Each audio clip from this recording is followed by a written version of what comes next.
All right. 9 o'clock.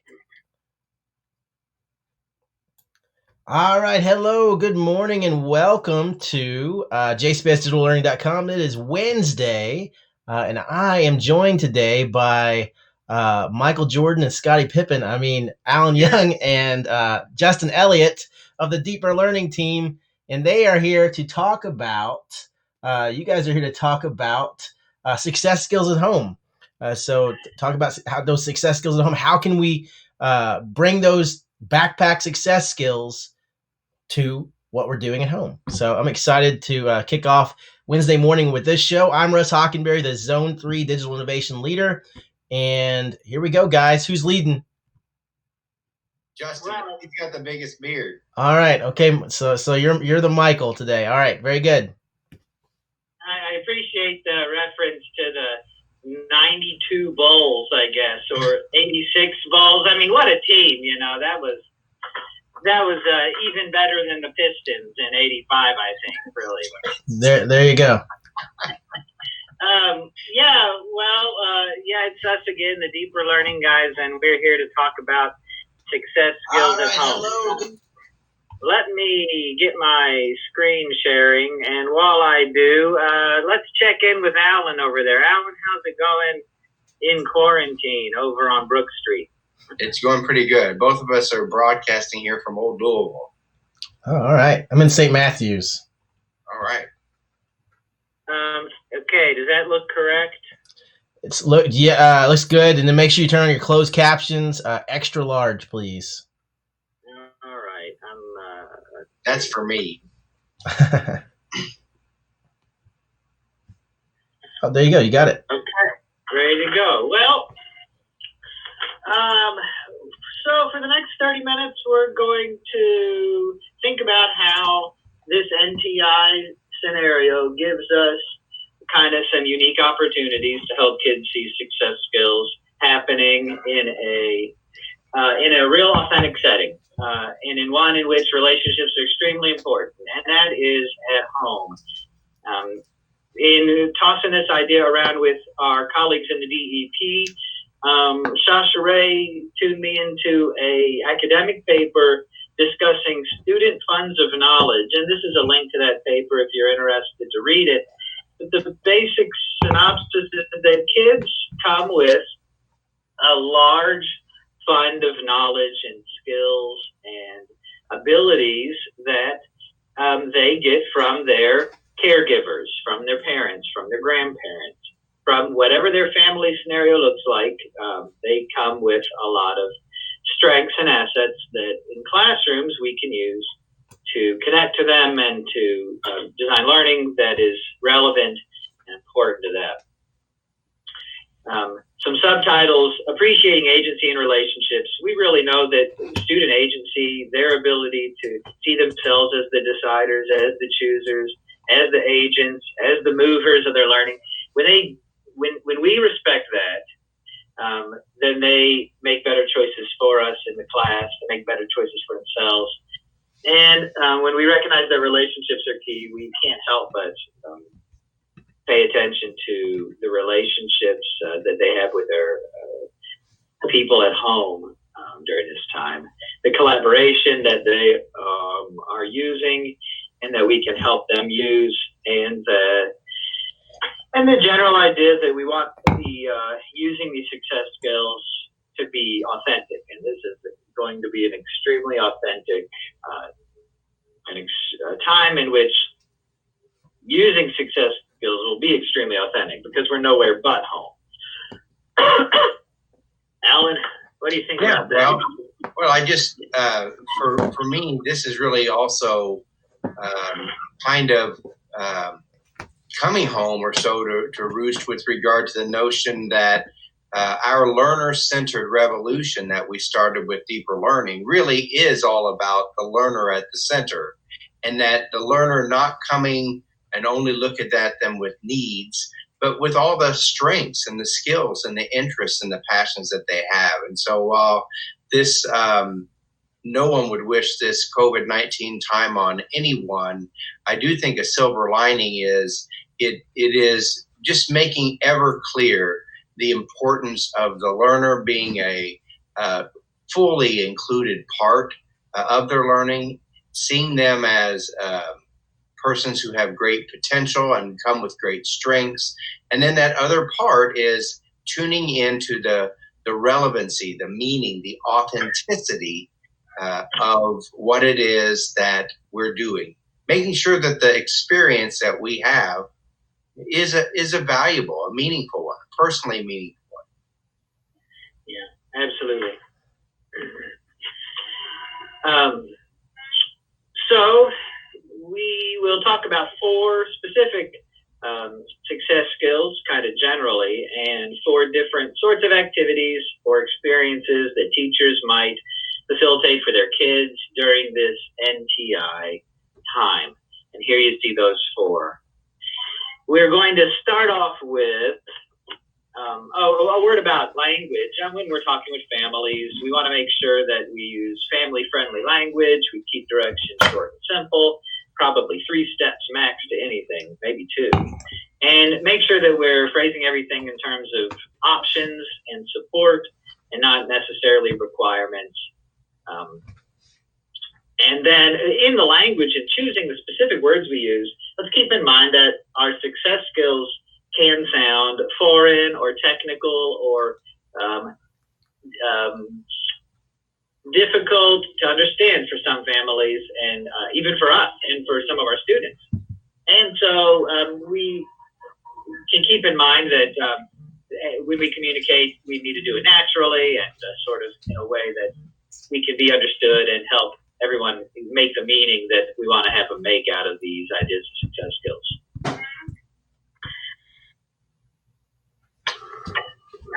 First, let's look at tutoring. So if there are 4 general categories of activities or learning experiences kids might have, tutoring is one.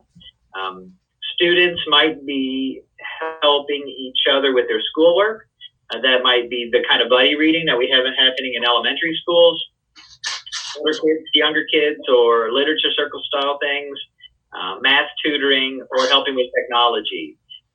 Even these things, in some places, these kinds of activities are naturally going to arise. Kids will be doing this because they're there in the house with their siblings all day. But when we, as teachers, recognize it, appreciate it, formalize it, or expect them to document and share it, we can take the experiences they're already having and use them for better academic or intellectual growth. Yeah, I think that's right. I think it's an opportunity to really take something that could happen all year long and, really start to have a way that you can build that relationship now when we're here that hopefully can continue on later on. Yeah. We see a lot of engagement, a lot of reflection happening when older grades read books to younger grades. That's simply.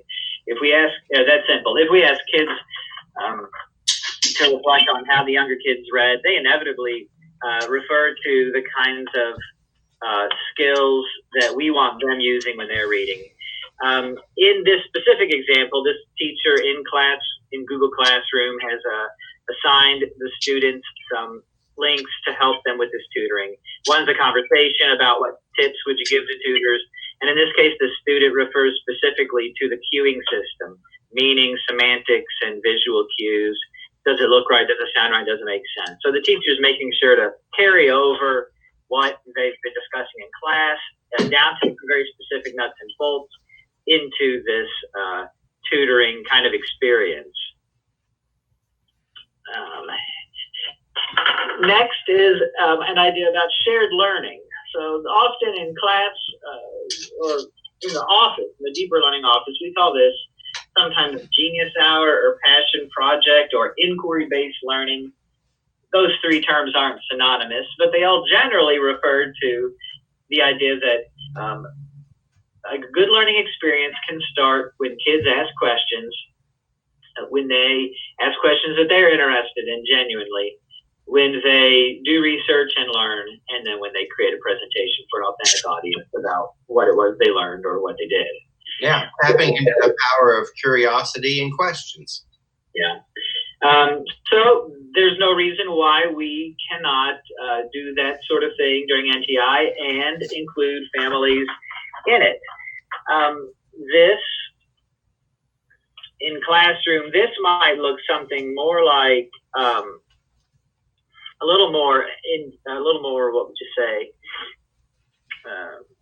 technical or particular about doing it. In this case, the teachers created a Jamboard where students post questions about what they wonder, and who knows what kids would say at this point. Somebody wondered how cars work. That's a good question to begin research. The teacher posts materials related to the questions the kids have to give them a place to start reading and learning. The teacher can post examples of how presentations may look. Now, of course, we're sensitive to the fact that not everyone may have access to technology, but none of these solutions, none of these kind of activities or experiences do we expect every kid to be able to do, but offering them give all kids an entry point into this sort of thing. But here the teacher's providing an example of a simple kind of presentation that families might make at home, and then a document to sign up for a time to share. This takes the that Zoom meeting you may be having every week with your class, and it distributes the presentation. It allows the kids to be the leaders during those kinds of meetings and make their presentations about what they have learned during their research. Yeah, and I think, there's another part to that, Justin, with it being shared learning, is that right now, many of our students are missing their friends and missing things, so that everything's all just kind of individual. So if there's a way here, whether it's through family and other siblings or parents, to still do things and research or inquire about things together, I think that is an important part of the social part, as well as if they can also still have things where they work with their friends virtually. So there's still shared learning experiences. That's one of the things they're really missing by being at home, and that we can try to focus on. Yeah. An interesting phenomenon is happening here in my own house, where my two children are 2 grades apart. So one's in the 7th and one's in the 5th. And the work that they have it doesn't lend itself to any relationship between them. So they're both reading, but they're not expected to discuss what they're reading with each other or to read together. They're both learning a lot of things that relate to one another, but their work is very independent of each other. And there may be an opportunity there to have siblings or family members working or working more smarter and less harder in a way, working a little more connectedly. All right. Well, a fourth thing, or a third kind of activity, may be about collaboration, and that may be about the routine helping that kids are doing around their homes at this time. Now, this could seem a little bit underwhelming to have chores be schoolwork, but and we're trying not to violate any child labor laws. Right. That's right.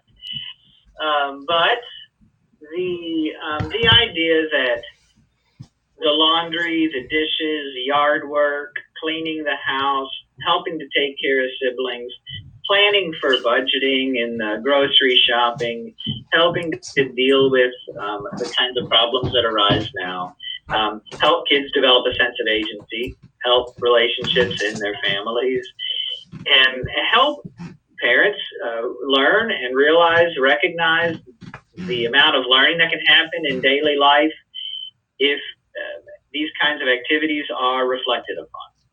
If we talk about how does How do these things help us in our family? How does collaboration work? And how are we all valuable members of the family unit? Yeah, these are great. These are great examples, and I saw these on Friday and Monday when you guys did these shows prior to today. And man, just like those are the success skills in action at home, and it's just as simple as laundry and dishes and yard work. Yeah, absolutely, definitely productive collaborator. You can't believe how many times when you get involved in the daily pull of life in our normal times, how we've not really paid attention to often how you do some of these things. Mm-hmm. You just kind of assume because you don't remember back exactly when you learned how to do laundry or this or that. But those are great teachable things, how you do certain kinds of cooking. And it could turn academic, and you could say there's a reason we put these in this order. If you put the ingredients in backwards, that cake is not going to come out the same way. So you could lean into that. But the other part is our kids are going to spend most of their lives not with us. So whether that's family or school, and what are we doing now so that they are building those skills and doing it in a way that appreciates the nuances that often can come about that you just don't get. And so also we sometimes pass on a little bit of our family traditions, in some of those. Here's how we do things in our family. So anyway, it's a good time to give them those kind of life skills, just like you're saying. And it is important to someone having a happy, healthy, organized enough home so that people can live. Mm-hmm. Yeah. I remember many times in the classroom where we were, as students, we struck a balance between the doing and the reflecting. So as we worked together and collaborated, we would pause and reflect on how did the collaboration go. In our homes with our kids, we can do the same sorts of things. And as teachers, we can facilitate the same kind of conversation. So some of this is in the doing of the collaboration, but a lot of it's in the reflecting about how is this working and what is this collaboration like? And what skills do we use in this particular instance of it that are applicable to different ones? And of course, I was just going to say really quickly also, I really found that while I thought I was the one doing some of the teaching with my 14-year-old, she was the one teaching me in certain ways. She said, "Hey, Dad, why not just do this and this?" And I go, "Oh, that's a better idea. So let's do that." Yeah, everybody's a learner. That's great. In this case, the teacher uses the classroom to facilitate that kind of work at home simply by posting questions, using some of the vocabulary they've been using in class. As you can see here, they talk about how this improves collaboration skills. They list patience, listening, willingness, attitude, and effort. So they're tying together the skills needed at home, especially during this NTI sort of time. When we're quarantined, our patience, our willingness, our effort, our attitude is going to be more important than ever. And giving some examples, facilitating conversations. And they've also made a collaborative digital project out of it where they have a slideshow where students post different photographs or ideas about their collaboration at home. Let's see what they got on here. Somebody's playing with their brother. They see that. And the teacher provides a template allowing the kids to have a nice graphical layout as kids just grab random photos offline. You see titles, illustrations, and captions. So there's some academic conversation happening there. Yeah, absolutely. And so, I mean, just playing with your brother, you're being a productive collaborator. You're also easing the burden of your parents, because they, take some of that burden off the parents. Thank you. So yeah, play with your brother, please. That's right. kids need to do that anyway. And parents know that that needs to happen. And if, as teachers, we can facilitate, encourage, or help kids reflect on that experience and what it means for them in their other types of learning, there's nothing wrong with that. Mm-hmm. I think that another thing about that is the idea of agency. That's a word we use sometimes, and it's always sort of difficult to get a real concrete grasp on. But in this case, agency is a bit about kids feeling like they make a difference and matter. Sort of about efficacy. Like, I know that if I wasn't here, things would be worse, and that my actions make things better for everybody. And that, with the choice to do it, the willingness, and that is a big deal for kids to know that they are part of the, quote, adult, unquote, world, and they make a difference in the things that matter. Yep, how do I make a difference? How do I impact? And I matter.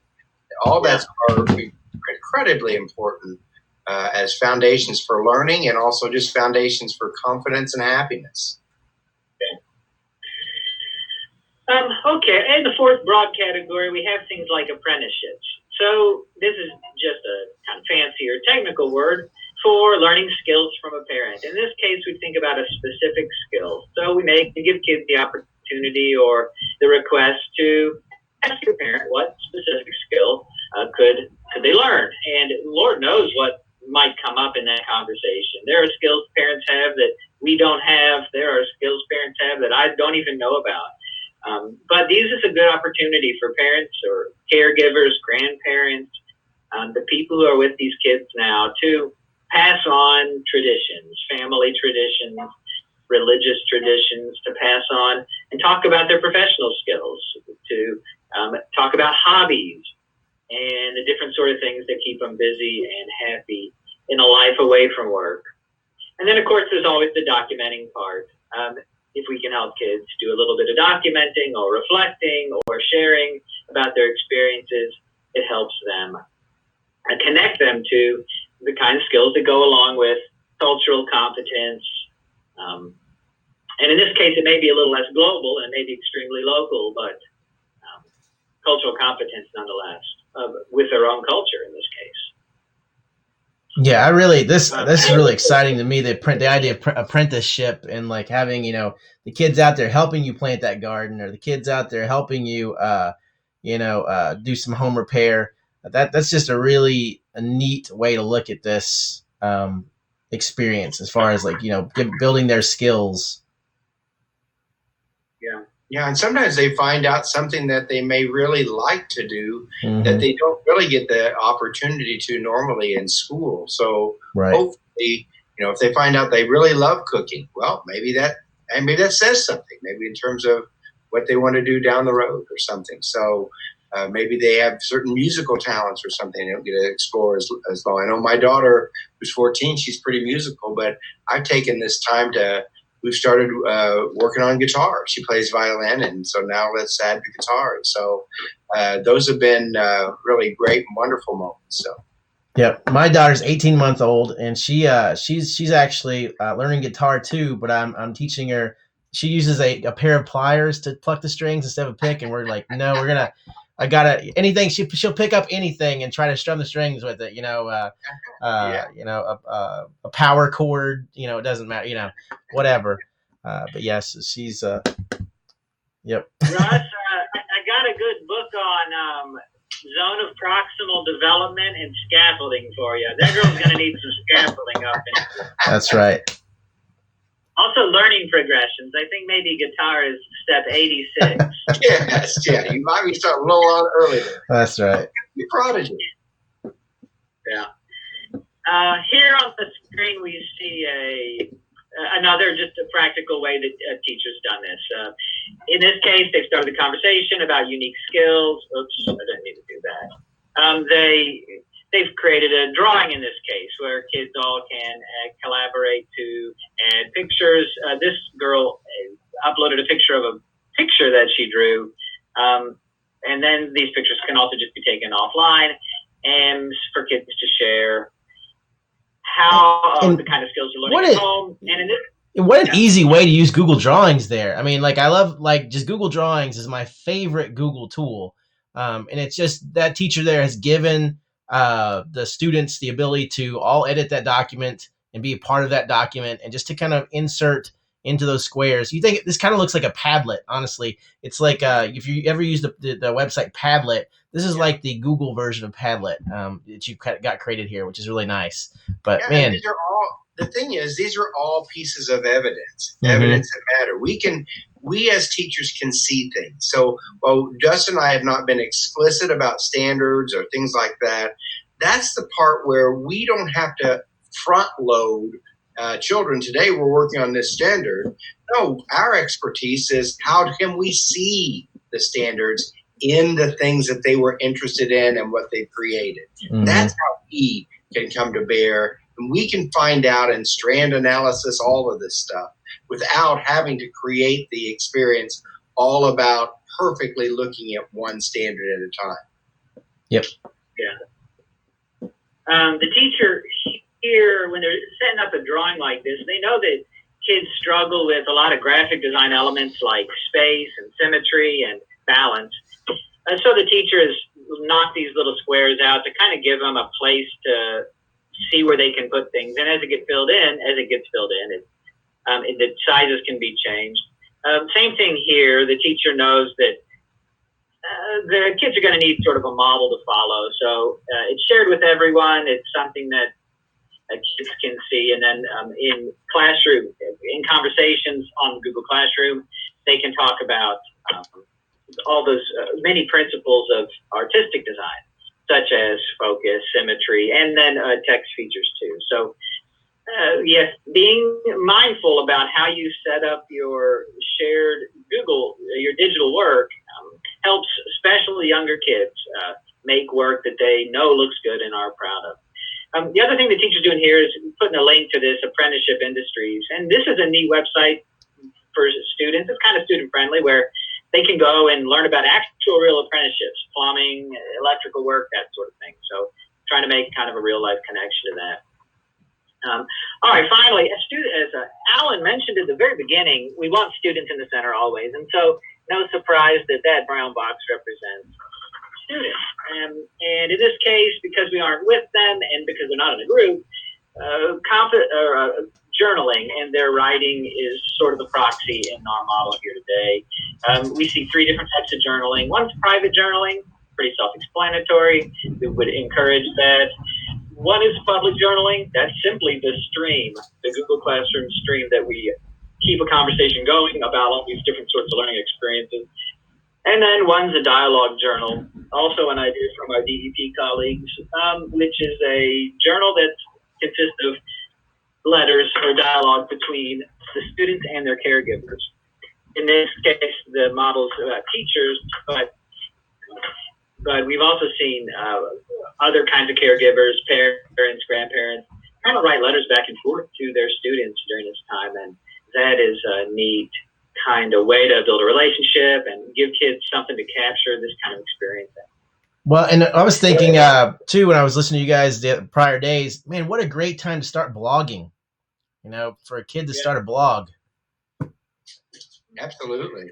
In fact, I had brought up before that this as we look in the 21st century and all the different changes of jobs and occupations and so forth, with the advancement of artificial intelligence and robotics, the human things really will matter, whether it's what you do to develop in your work life, but also how do you spend your family, your home life, your leisure, so that it is productive, that you're doing things at home and in your community that give you meaning and satisfaction and that have some constructive benefit. And that's where we've got to make sure these kids are really ready to go in all ways as whole kids, for the whole lives that they'll lead. And so we're hopeful that these kinds of opportunities will let this part manifest itself.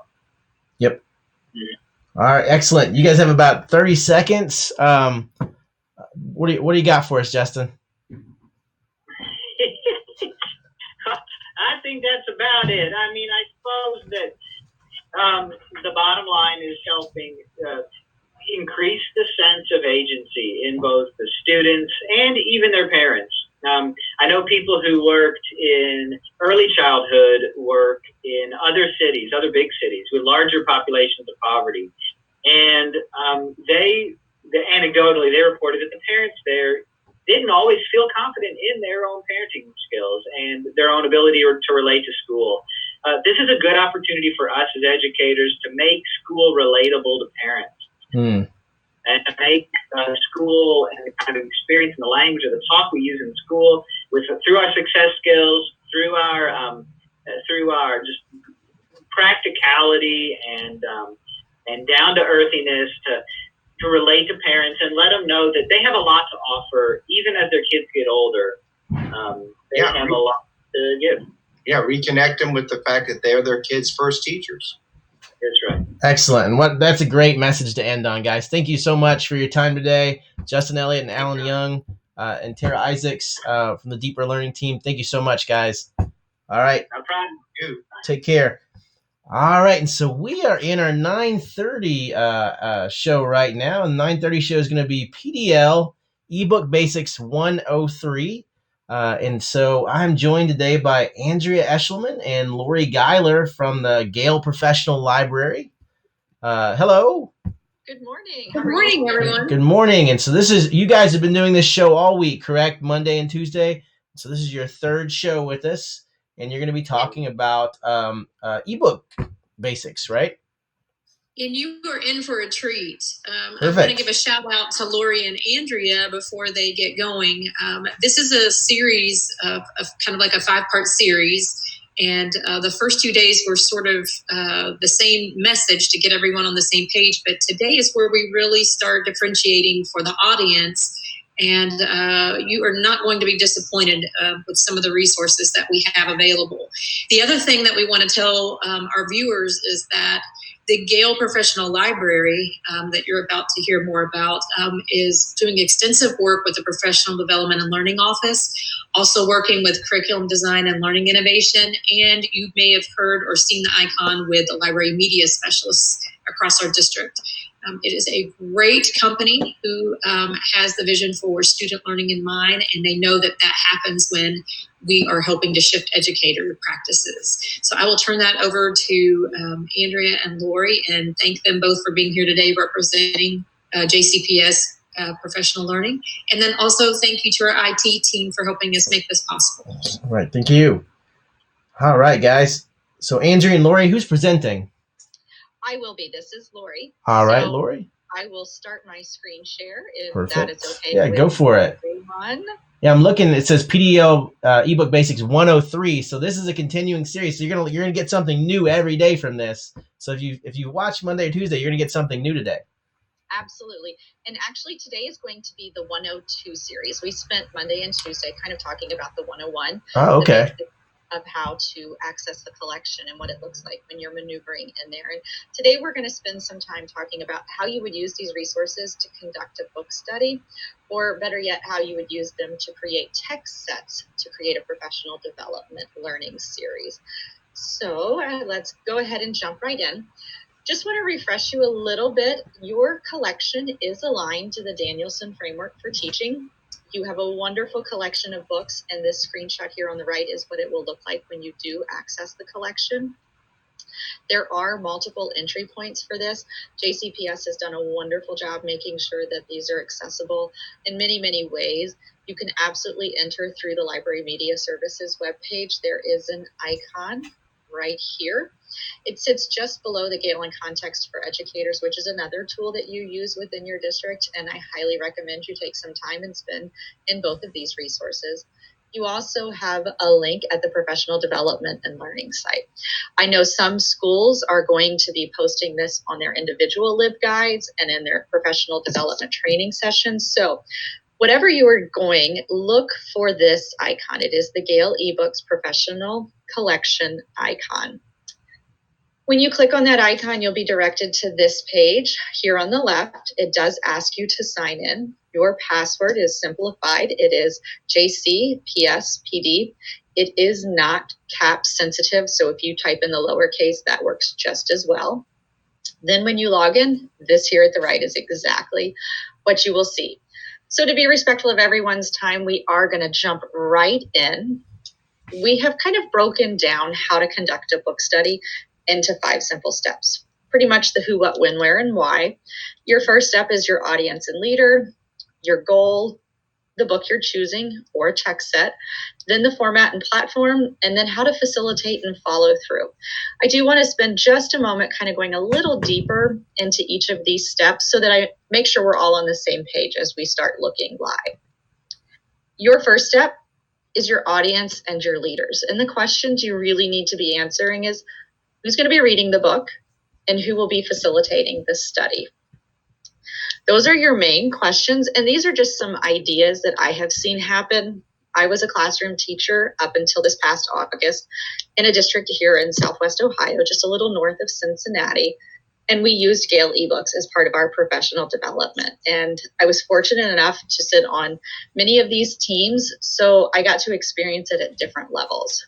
And you can read those. Grade level teams, I mean, that's easy. They're convenient. You're all at the same level. You can do it subject specific or core academic teams. So your math department, your science department. Then of course you could always look at PLCs. Do you have new teachers that you need to work with? Do you have a diversity and equity team that could work together? I was a gifted teacher, so I had to throw in the gifted. Or if you have intervention teachers, or maybe you have foreign language teachers, there's a ton of options that you could do. Or your department teams that are already in place. A really fun one that I worked on was a vertical team. And this was not something a lot of people think about. I was a 4th grade math and science teacher. So we actually worked with the 3rd grade and the 5th grade teachers so that we could make sure there was that continuity across grade levels. And I would encourage you to think about that, just kind of outside the box. Your step 2, SMART goals. You can't just say, we're going to become better teachers using these ebooks. Like, that's not measurable. It's not specific. There's no time frame. So I'm sure we've all seen this SMART. I'm not going to read it to you, but make sure your goals are obtainable. Your step 3 is choosing the book. And I put at the top, it's better yet to choose a text set. Anyone can just say, oh, this is the latest, greatest book. Let's all read it together. But I know that personally, I've experienced times where I've sat down to read a book that everyone was raving about. And by the 2nd chapter, I was so disengaged that I honestly just didn't finish it. So text sets are a great option for that way. But please, whatever you do, make sure you read the book first. If you just try to stay one chapter ahead of the group, you're going to fail to connect the dots and to see the bigger pictures. I mean, we know by the end of the book, you're seeing things that are referenced in the beginning that are really, really important to the learning. You should be taking notes and flagging sections for reflection. And I cannot stress enough, please don't skip this step. In order to be the leader and to facilitate a group effectively, you need to know the content. So I am going to jump back to this. No, I'm going to keep going. So format and platform. Traditional book studies are kind of tired, shall we say, because you're given a book, you're told to read it, you're told to reflect, and it's just not something that's very engaging. So here are some ideas for the format and platform that I'd like you to explore. You could absolutely do a jigsaw, and that's going to be where everybody's responsible for one chapter, and then you come back and you reflect on it. You could do literacy circles, where as a group, you develop and discuss the questions collectively. Key concepts is quite simply, you share out the themes that speak to you. When we all read a piece of content, different things might connect with us because we all have different life experiences. So being able to share those key concepts or how you're applying them in your classroom, it's a great way. The application of ideas is really sort of the implementation. The team is going to determine a new strategy, actually implement it, and then report back the results. Of course, independent reading, which is that tried and true method. Written summaries. So everyone would need to reflect with an artifact in some way, whether it's a Google form or a Google Doc. You also have oral summaries. Personally, I'm a person that likes conversation. So this is a great way for me to interact. Or roaming notes. And this is really a cool way. If you are in a Google Doc, and I'll show you how you can share out any chapter to the Google platform, everybody can highlight a section and take a note. And then as others are reading it, they can see your thoughts on those concepts. It's really powerful to do that. The platforms from which you could operate, obviously the Gale tools, they're the easiest, they're the most accessible, they're right there with the book. Google Classroom integration, we talked about that yesterday. It's so easy to just push content out that way. Then you can get on some out-of-the-box thinking. Facebook groups. Create a public or a private group and share your information that way. I love the idea of using Twitter. I'm on there quite a bit. And if you create a unique hashtag, then you can kind of start that movement and others could start following that hashtag. Of course, you have Google Sites where you can post chapters and you can put your reflections there. Padlet, I must admit, I'm not well versed in this platform. I really want to learn more about it because it intrigues me. And if you haven't, go check it out. It's almost kind of in my version, like a digital bulletin board where you can post pictures or links or videos, but it's really sort of artistic. And Yeah, I've enjoyed it. Just to echo, yeah, Padlet would be a great place to do, that book, kind of conversation around the book, chapter or whatever, because yeah, it's just like a digital bulletin board. You post your thoughts, you post an image to go along with it. Everybody's got their own little voice, and they're all collaborating in one space. Padlet would be great. Also, Jamboard, something that we've been talking about recently. Jamboard would be a good spot for this as well. Now, I'm not familiar with that. Is it similar to Padlet? It's just an interactive, shareable whiteboard that you can invite people to edit. You're right. Actually, I was reading a blog this morning that had a link to that, and it is on my list of things to explore today. Yeah, Jamboard. It's like the MVP of NTI. Well, all right, thank you. Quite an endorsement. There you go. Then, of course, you have Google Groups as another way that you could interact with others. So your step 5 is facilitate and follow up. I love word clouds because I'm a visual learner. Basically, I just want you to know teachers are busy. You need to be respectful of their time. Some ideas, just send one chapter along with the audio file.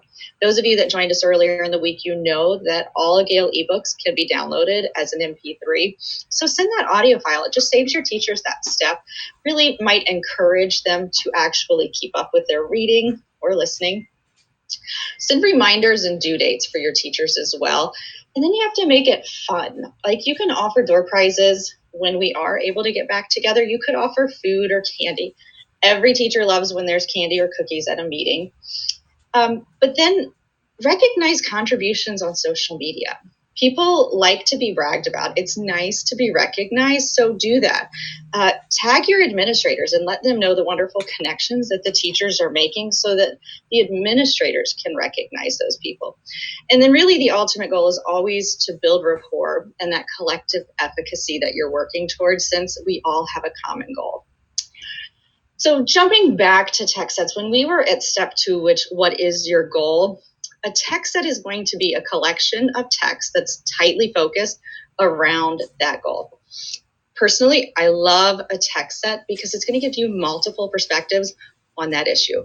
Some are going to be very analytical, research-based, but others might be more commentary. And as you're reading it, it's almost like you're having a conversation with a fellow colleague. And it gives learners the different abilities and styles, so everybody has a way into it. Like I said, if you sit down and you start a book and you really don't connect to it, it's going to be difficult and time-consuming and laborious for you to have to finish it. But knowing you only have one chapter from this author and next week you're going to have a whole different author, it's just a much better environment. And text sets really lend themselves to inquiry-based investigation. Like even using text set in the classroom and not just for professional development, I encourage you to look at that. Before we go live into the database, I do want to encourage everyone that should they come across a topic that they feel they need more content to support a book study or a text set, please reach out to your PDL department. And everything I've covered so far is kind of time consuming. I know that. Looking ahead to starting a book study, it does require some pre-work. So these are ideas that you could implement today. You could use Motivational Mondays to where you're sending out something with positive behavior information or teacher self-care. Teamwork Tuesdays, someone within your PLC could just share a single piece of content to really help build that teamwork atmosphere. Whatever goes Wednesday, talk about it Thursday. And I put something a bit divisive. We know that there are theories and opinions in education that not everyone agrees with. So throw it out there. Let people discuss it. I mean, you don't grow and develop without having that little bit of cognitive resistance. So play with that. And then just for me Friday, we do have titles about mindful teachers and meditation. So if you needed to send something out at the end of the week, like, hey, we got this, just a few more hours, that's a great way to do it. But ultimately, we are working toward that collective efficacy. So without further ado, I am going to jump into the ebooks live. I'm choosing to access these through the LibGuides just because I've worked very closely with the Library Media Services, and this is one of the sites that I'm on constantly. With a little bit of scroll, you will see here the Gale eBooks Professional Collection. When I click in, I have not been in it today, so it is going to prompt me for my password, JCPSED. Here's my landing page. Those of you that have joined us earlier in the week, this should absolutely look familiar. Just to remind you, you can browse collections here along the left through the domains and dimensions. You can window shop, as I call it, by toggling left and right here. Or you can jump right into the search. And that's where I was going to start today. Let's say classroom management. And it does give me suggestions. So just that simple. This is technically a text set. I have a topic, classroom management. I've done a search, and Gale eBooks has returned 202 results to my topic. A few things to point out here. That's too much information. We know that's too much information, and it's really a broad topic with the goals in mind, making sure it's specific and measurable. I would suggest using the Topic Finder tool. We videoed this earlier in the week, but what the Topic Finder does, it gives me that visual representation. So when I talk about classroom management, where do I want to look at that? Educational standards, teaching methods, language, reading. I like to jump into language. That just intrigued me. So classroom techniques for conversations, maybe. Right now I'm down to 24 results that align to classroom management and conversation. But if I want to narrow it even further, doing that takes it down to 9. Hopefully you all remember that it is extremely important that you preview this content.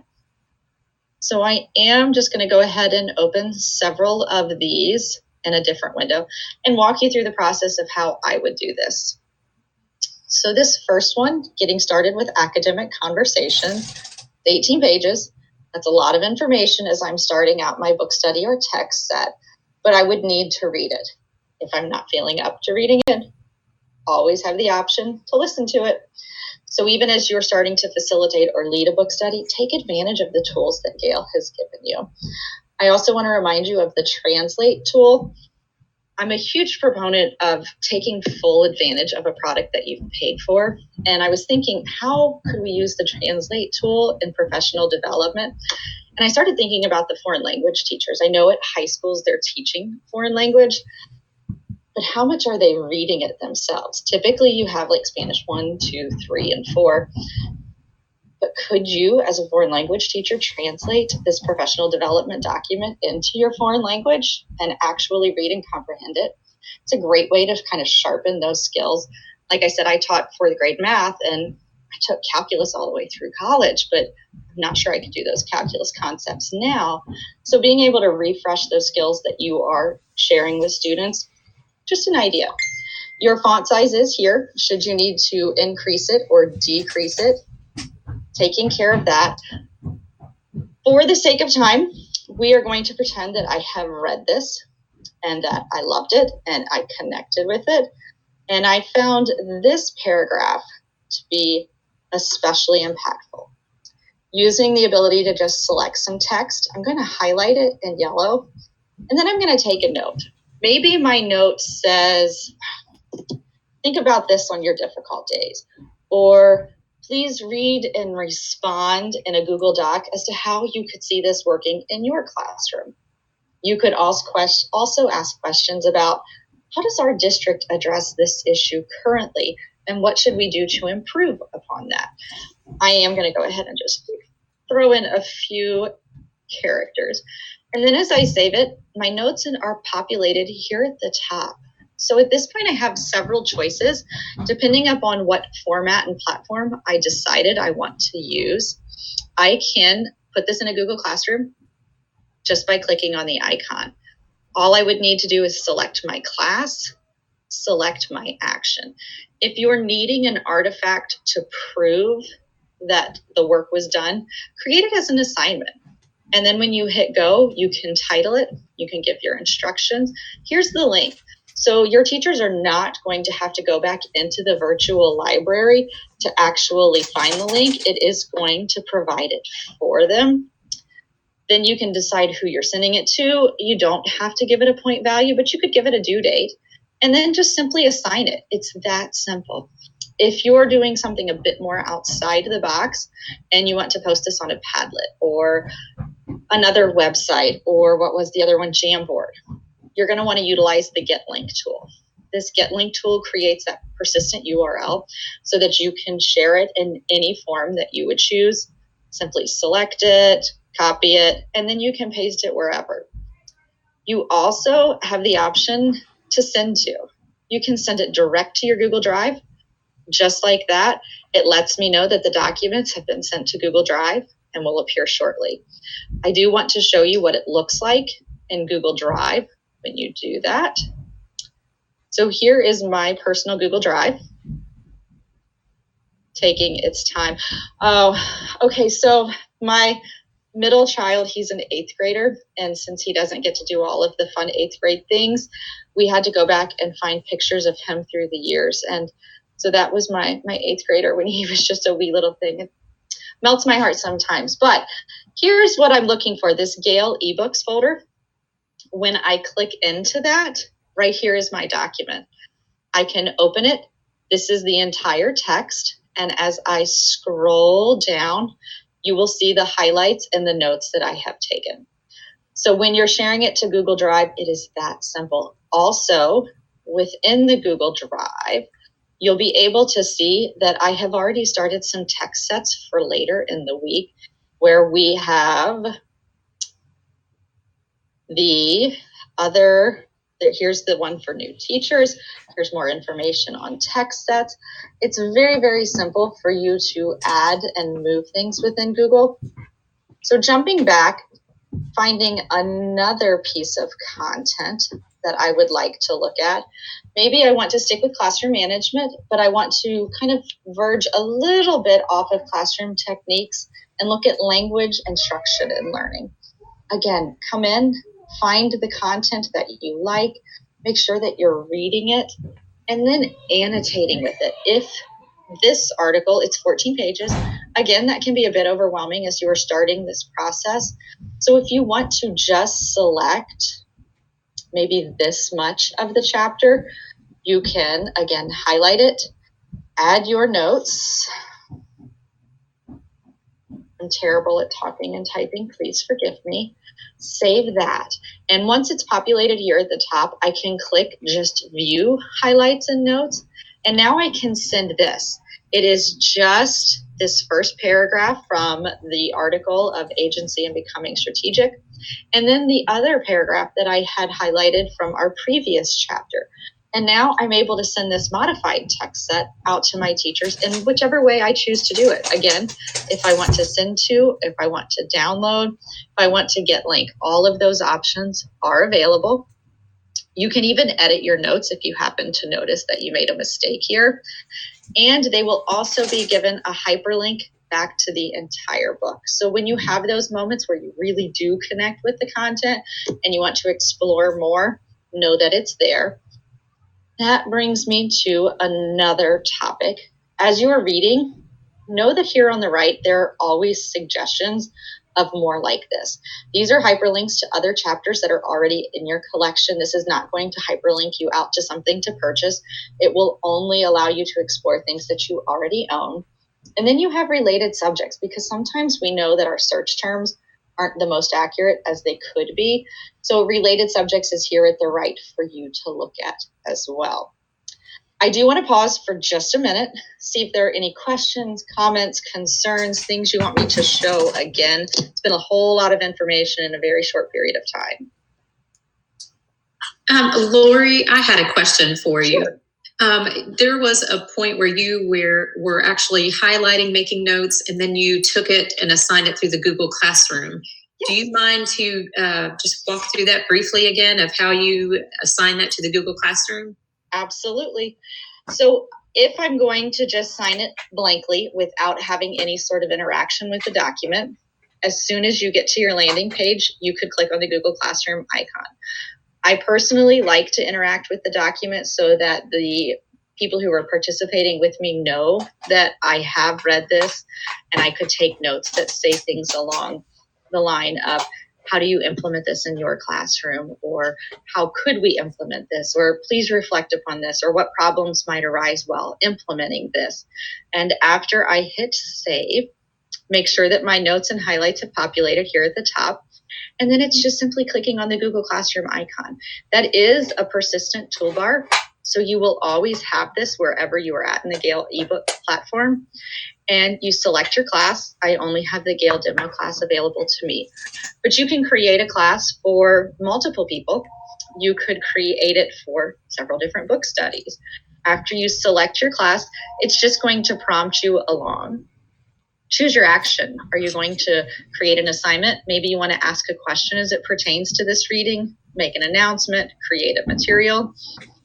So, Lori, I see multiple features here. Although we're approaching our session today and looking at how we can assist with professional learning among teams or schools or departments, I also see that this feature could be very helpful in looking at classroom assignments with students as well. Absolutely. When they're looking at. Yes. And the great thing about all Gale products is the functionality. Whether you are in one of our databases when it's Gale in Context for Educators, or if you're in the ebook platform, everything looks and operates the same. It has a very comfortable feel. So once you get in and you begin to explore it, it kind of becomes your home base. Your teachers know how to use this. Many of your students also know how to use this. So I would suggest just jump in and play. The tools are all intuitive. I am going to close that, just kind of explore when I'm in a document. If I want to see the table of contents, I'm able to. And that way I can jump around in the textbook. The book view does exactly what it sounds like it would do. It allows me to read this information, and I can change to the 2-page format as a book. So if you are a person who likes that traditional feel of a book, by all means, you can interact with it in the book view. Citation tool does that. If you need the artifact to show that you have completed some professional learning and you need to cite the material, the citation tool does it. You can download and print. I was thinking about this download button. Here in Cincinnati, we're expecting severe storms this afternoon, and internet is sometimes spotty. So if you have work to do, download this. Put it in your Google Drive and work offline. That's a great equity piece, even for your students as you're in any of the Gale products. If they don't have home internet access, allow them to download the content, and then they can work off of it at home, and they still have everything they need to be successful. That's a great point, Lori. And one last question before we wrap up is, there was something in the chat box asking about the audio feature. Absolutely. So actually, I'll open up one of these. This is already here. On the listen button, I am going to pause it so it doesn't speak over me. When you are in the listening, you have the volume control. You have the settings, and I can kind of show you what that looks like. You can change your highlighting options, and then it will highlight the word and the sentence. You can change your text color. You can change the speed and the rate at which it reads to you. But the download is right there next to it. It downloads it as an MP3 so that you can listen to this on the go. Thank you very much. My and we pleasure. appreciate you and Andrea being with us today in JCPS to help us with this incredible tool. And thank you to the IT team. We appreciate your help navigating technology. Have a great day, everyone, and hopefully we will see you tomorrow. All right, thank you so much. And we are approaching our 10 o'clock hour, and so that means designing choice boards in schools is the topic. And this is Susan Price and Suzanne Kramer. And are you joined today by some other folks? I think you're muted there, Susan.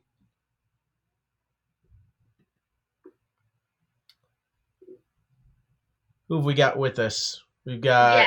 Yes. We have Sarah Bryant Awesome. And Caleb Johnson from Central High School and Carrie Gray. So they will be sharing some of the great work that they're doing around choice boards. Excellent. All right. So this is designing choice boards. So is this going to be different than the creating and using choice board session that you guys have done on the show before?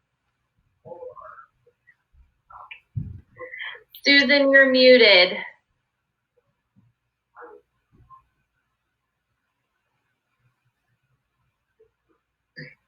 Okay. There you go. Now we hear you. So Suzanne and I reflected after our Monday presentation, and we decided, people are probably understand really now what a choice board is and how to design. And we've been talking about experts from the field, every time we present about the great things they're doing.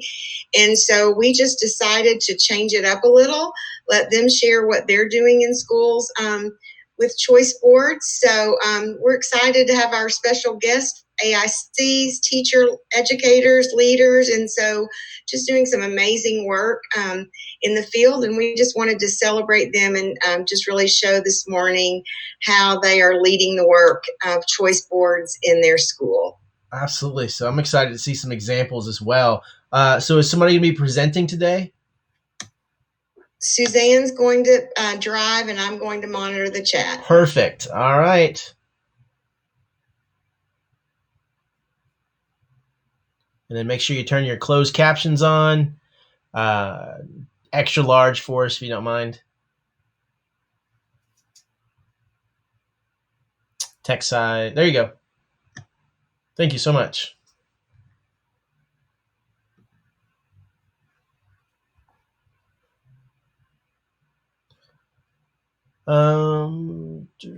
So Suzanne, it looks like you're muted now.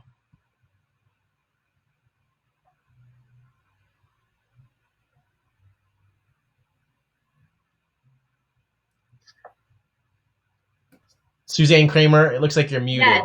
Yeah. You back? back? Are Perfect. you doing the first part, or am I? Yes, I'll do it. Okay. All right.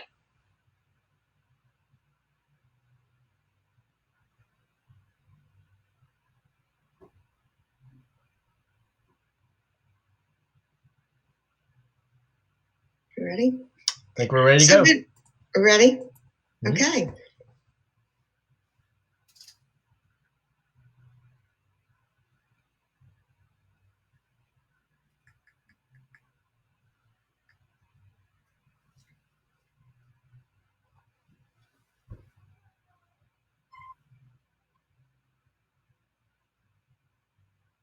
So I'm not seeing the screen. If you click on Suzanne, can you click on Suzanne down at the bottom of your screen? Do you see her tab, her square?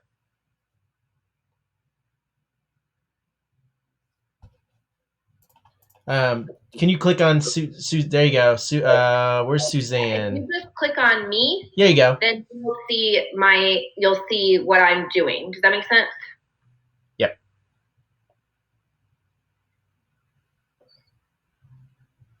So good morning, JCPS. We are excited to bring you a brand new version of choice boards this morning.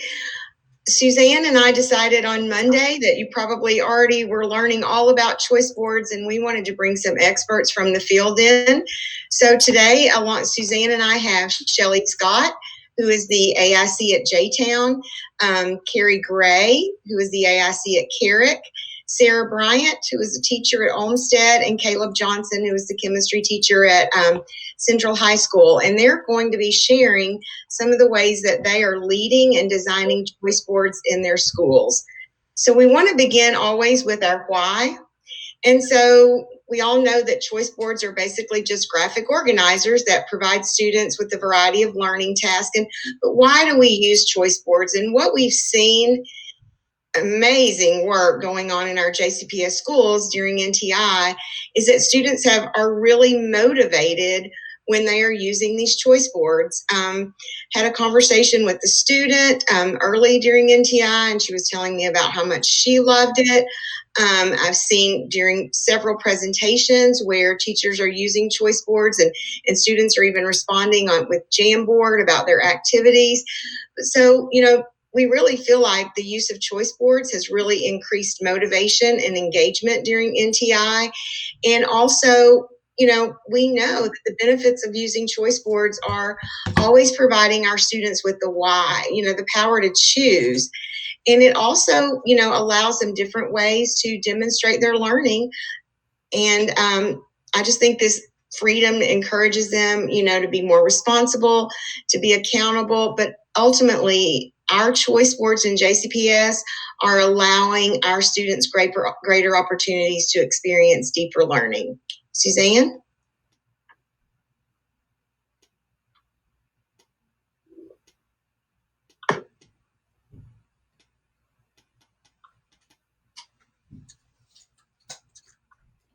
Okay, I was just making sure I wasn't muted.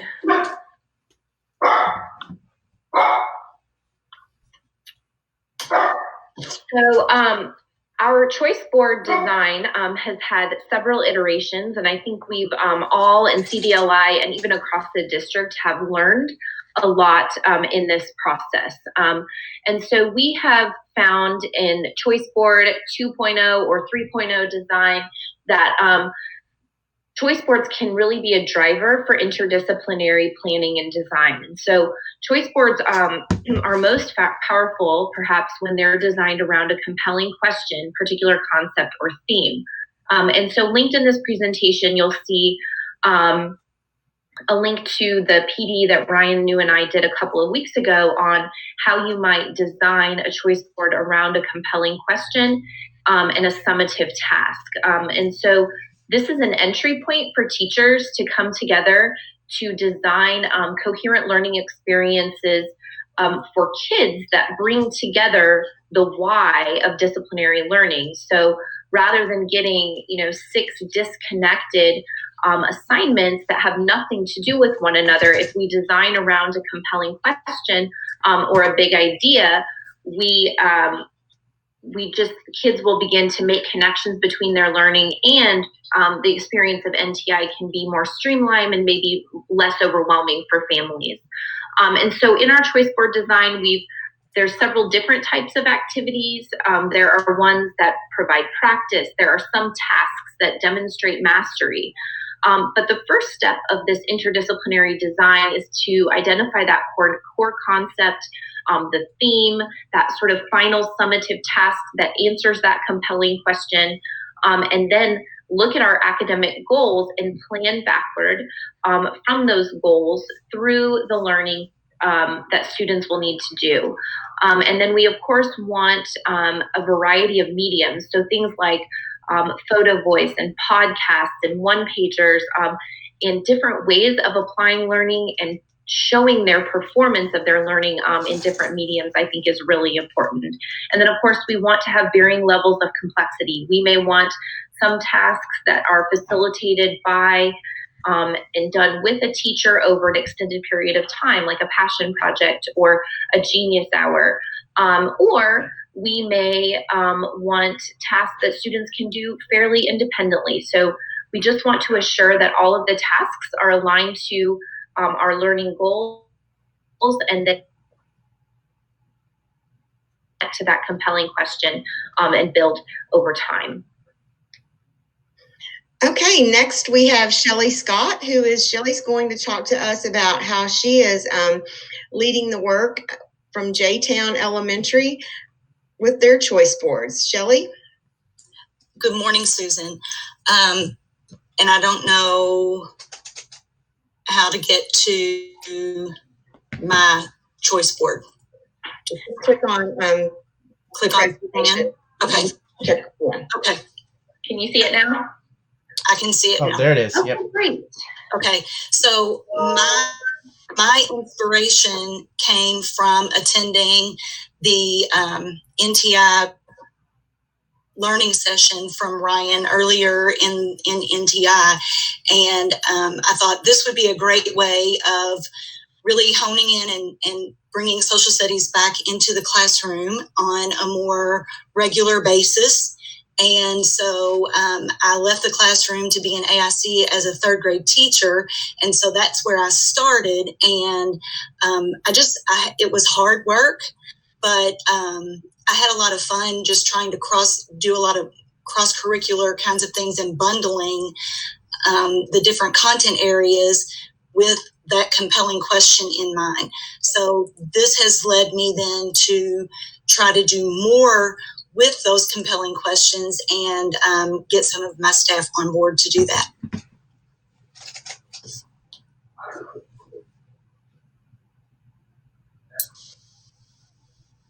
Thank you, Shelley.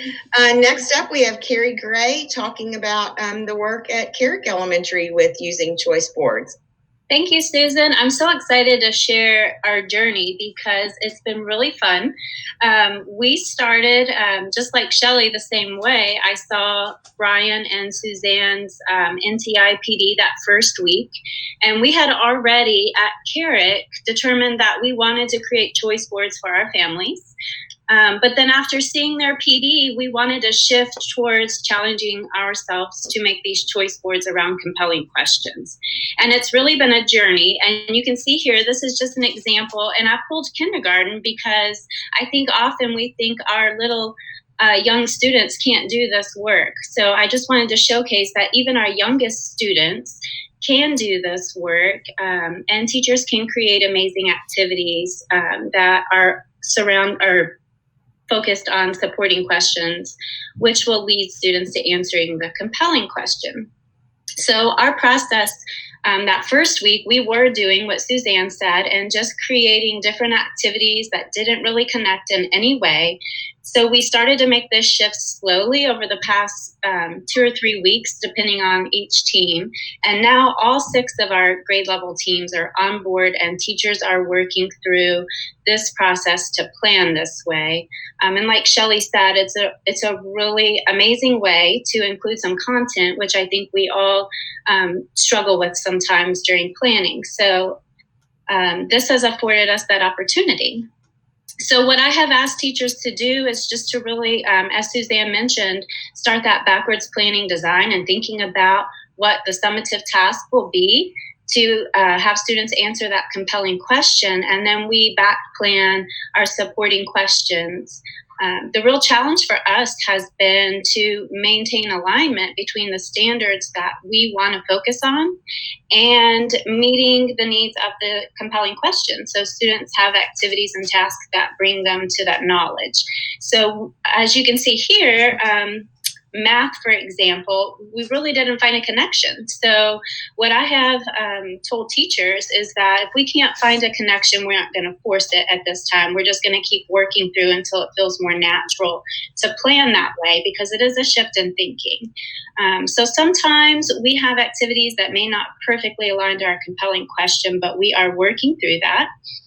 And the reason we have math on there, we had already determined that we wanted every subject area on our choice board.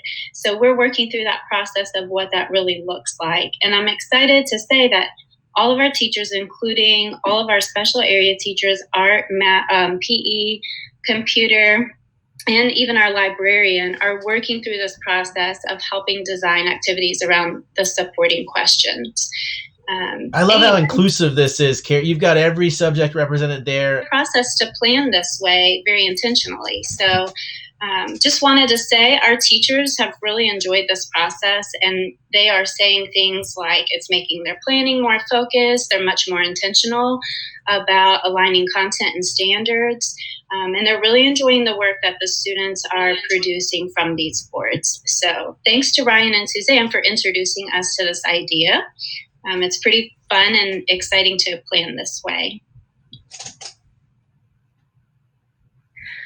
So when Susan and I first gave this presentation or thought about designing it, we wanted to include some guidance around the instructional piece of using choice boards. And so I know many of you have heard us say we want to ensure that students actually are choosing the items on the choice board, that they don't have to do every single one, and that they are still getting instruction, that we're not just assigning tasks and leaving students to work on them by themselves. And so this sort of choice board includes a must-do, can-do structure around the teacher instructional behaviors that we want to see when designing instruction between the assigning and the collecting of those choice board tasks. And so you'll see the exclamation points with the, sort of non-negotiable things that we have to support students along the way: facilitation, offering scaffolds, and our ESL department has done an amazing job with our district level choice boards in giving those sort of scaffolds that support all students. And then of course that ongoing cyclical descriptive feedback. And then you'll see the hashtags kind of share some different ways that you might approach those exclamation points. And so we just wanted to share that piece from the planning to the collection of student work. What does that teacher engagement with instruction look like along the way? And we've also provided maybe a conceptual, a way that teachers might conceptualize a week of instruction, posting the choice board, providing sort of a library of screencastifys or Google Meet recorded lessons with those skills that students will need to approach the tasks, the actual teaching, maybe the mini lessons, and then those small groups to do that facilitation and to get that feedback from students and address misconceptions, and then provide more mini lessons connected to what we learned from students in those Google Meets, and then of course providing that descriptive feedback all along the way. And so one school that's doing a really excellent job, I think, of the instructional aspect of ensuring that students have models and success criteria and mini lessons and feedback is Olmsted South. So we have Sarah Bryant here with us, the lovely 8th grade department chair at Olmsted South, and she's going to share a little bit about how they have been using choice boards at their school, and in particular, how they've been structuring the instructional piece. So thanks for being here, Sarah. Sure, thanks for having me. We can go ahead to the next slide. So the biggest reason we decided to do it this way was just to make sure that the communication was clear across the board, no pun intended, for the students and for the families at home, because we have a really strong support staff. And we wanted to make sure that regardless of who was communicating with parents and students, that the expectations were clear. And so the choice boards have just been an excellent way for us to do that. And it also helped our teachers hit the ground running and not go into panic mode, having to figure out what they were going to use. So we are using the district choice boards. And over in the left of this slide, you can see an example from choice board number 2. The way that we organize it is that we get together as a grade level each week, and we divide the activities based on content areas. And each content area sponsors 2 or 3 assignments. And when we decide to sponsor something, when we agree to that, basically we're saying we're going to be responsible for giving feedback on that assignment. We're also going to provide the scaffolding. We're going to create models and create rubrics for that assignment. So it has been a little bit challenging because some of the assignments on the choice board are related arts assignments. Like, they're not connected to one of the core content areas, which is how we've divided them. But it's been a unique experience because we've been able to still figure out how we can connect that activity to our standards. So for example, this activity from choice board number 2 was to analyze poem or song lyrics. And this one actually connected to our standards pretty well. But what we started off doing, the first step was we created a single point rubric. We decided to use a single point rubric because we thought it just kind of helped streamline what was expected. And we wanted to make sure that students were used to the same rubric for all of the activities that we were providing so that it remained consistent for them. And the single point just made it easier working on a variety of assignments. So we start with the rubric. We're using the no scoring feature in Google Classroom. So we take the rubric that we design and we transfer it to Google Classroom, but it's not scored. We just give feedback on which side of the single point rubric they're on, if they're exceeding, meeting, or approaching expectations. And then we can give them comments and really be descriptive with our feedback from there. We're also creating models of the work, which has been an eye-opening experience that I want to take into the classroom in the future, because it's nice for the kids to see that we've already done the work too. We know what we're asking them to do, and we're showing them that it is possible and walking them through the steps. So some of them are still choosing to be creative with the product that they create in the end, but some of them are following our models closely, and we're okay with that. Yeah, I think I covered it. Is there anything I missed? No, I don't think so. And I'm so glad you sort of dove into that single point rubric and the way that you're giving feedback. I think those are so powerful, simple to design, and they really push on descriptive feedback and having students iterate based on that feedback. So thank you for sharing that and for the ways in which this might affect your pedagogy in the fall. So thanks so much, Sarah. And now we have Caleb Johnson from Central High School, and he is a chemistry teacher there, and he's going to share with us how he's using choice boards in his high school chemistry classroom. Thank you so much for being here. Absolutely. Thanks for having me. So, I mean, high school is a little bit of a beast because everybody's really all crazy about their discipline, their standards. And so when we kind of heard choice boards, there was a lot of pushback, I think, from our staff. And so, even that part of that was just, what's a choice board look like? So I'm just so grateful that I found y'all's channel, that I found that PD that you guys put out, because it just changed my world. Because, being in high school, being a chemistry teacher, I want to put my standard, I wanted to put our stuff in the center here. And so this idea that we're not putting, just water special properties or phase changes or what are the other things from this unit? Frost wedging and how water shapes the face of the earth or some of the NGSS standards. The idea that that's not what's in the center for me, it was a huge shift, right? The idea that I can make it targeted towards that, but surrounding this compelling question just completely rocked my world. So once you get a good question, I think that's what it all comes down to. So I said, why is water so special to life on Earth, not some other substance? That's a question. Not my students, number one, they're going to come to that with some kind of idea. They're going to come to that with some kind of answer already. And so they're already thinking, if I said, describe why water floats, why ice floats on water, and why that's important in the world. My students aren't going to buy into that. But why is water special? Why is it important? Not something else. That's something more unique. And so for me, that led to a lot more student buy-in. We've talked about, I think, how we have the exclamation points and the hashtags. I really love that idea. I used highlighting on mine to require my students to do this, what makes water special on the molecular level, the science aspects. They're still getting the bread and butter. They're still getting the chemistry out of it.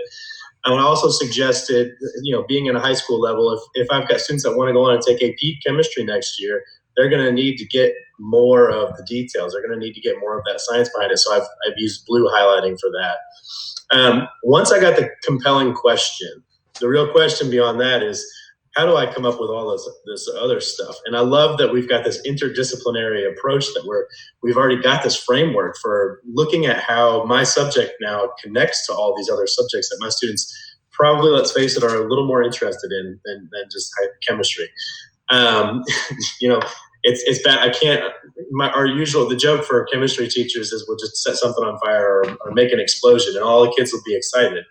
Unfortunately, I'm definitely not telling my students to do that at home. So this is a great way to still capture their attention and get their engagement. As I am making these questions, once I'm finding resources that connect to the compelling question, I'm also being cognizant of the product that I want my students to make. And at Central, we've kind of decided that we have this R&I framework. Research and innovation is what we call it. And it's really a way for getting our students thinking. And what do we want their thinking and their processing to look like once they graduate? And so we've got we've said we want them to be advocates. We want them to be empathic citizens. You'll see these across the top. Thoughtful researchers, global leaders, creative divergent thinkers. We want them to be students that are agents of their own learning. And so once I got kind of the resources, once I've got this compelling question in the middle, once I've got these sub-questions, then I'm thinking, how do I integrate these thought processes in my product? And so that's what I indicated with little symbols around in each of the boxes. And so that was one of my choice boards from week 2. If we go ahead to the next slide, I think I put in the week 4 one as well, which is actually a little bit later that I made this one. I'm a little more proud of this one. But it's why is Earth's waste management in crisis? How can I help? This is normally a unit that would talk about materials science, that would talk about polymers, that would talk about macromolecules, proteins, all these good things. And switching that to a compelling question in the center, I mean, I've seen such a growth in the amount of engagement that I've had with students. I believe in our other presentation, I talked about how, I give my students a weekly reflection. Never before have I ever seen anything approaching 75%, but I have over 75%, and it actually went up a little bit. I checked again last night. It's actually over 80% of my students are saying this is always interesting or most of the time interesting. That's never happened to me in a high school chemistry classroom before, except for the day when I blow something up. So that's how we're using choice boards at Central. Thanks for having me on. Thank you so much. I wanted to ask you, I noticed your big rock down here with high quality core instruction. So I'm guessing that Central High School has identified some priorities. Can you share a little bit about that and how what you're doing here connects to this sort of school systems level priority? Well, yeah, absolutely. That's those things that are across the top: the advocate, empathic citizen, thoughtful researcher, global leader, creative divergent thinker, and agency. Really, they're hallmarks of high quality instruction. That's what we're looking for. That's what we want our teachers to be integrating. That's what we want our students to be doing. And so that's what, as I'm doing the products, that's where I'm trying to think about how can I get them to be an advocate? How can I get them to be not just a research, not just a Google stuff, but to be thoughtful in their think about things. So you actually see, for example, down here, I said, should recycling be mandatory? I actually used the Gale resource that the last presenter was talking about, and I actually found 2 different opposing viewpoints on there. And so that's where you get into the thoughtful researcher instead of just the researcher. So yeah, it's just how can I integrate those hallmarks of high quality thinking is really how we that's how it looks on a choice board. So, did I answer your questions? Yeah, thank you so much. I just think all of this work that you all have done has shown just such amazing leadership and coherence making from the perspective of teachers understanding kind of some of the long-term goals and priorities of instruction and priorities for your school. And so I just love how you're taking this learning and this opportunity in NTI to still be moving work forward and to still be leaders in your craft. And you've taken this beyond what any of us ever could have imagined. So we just really appreciate all of the work at all 3 levels, elementary, middle, and high, because this is just amazing. And there's so much great teacher leadership in this district. And so we really appreciate you all being here. Susan, I think, has been monitoring the chat. And I didn't know, or our digital learning partners, if there's any questions that we need to raise up or discuss. Suzanne, I think that really the only, we've had someone reach out asking if they could share from Olmsted and maybe help them lead some work in working on the rubrics and student examples. So I assured Cynthia that I would connect them. And I just really want to say to all of our presenters today, kudos to you, not only for the work that you're doing in your classrooms for students during NTI, but literally we put this together in a few hours. So what that tells me is that is authentic work, because you can't just make this stuff up.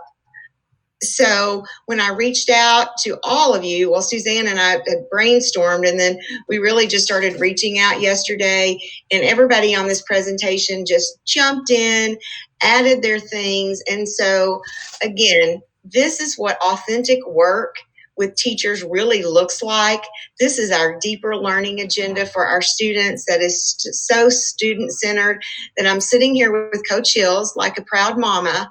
So I just want to say, if there's anything in teaching and learning and CDLI that we can do to continue to support this work, we certainly will do that. So have a great day, JCPS, and we look forward to all this email coming in on how we can be a better support to you during NTI.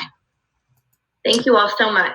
All right. Thank you so much for sharing that. And what I really like about those choice boards, when you talk about what Carrick was doing there with being inclusive of every subject area, is it kind of distributes the workload.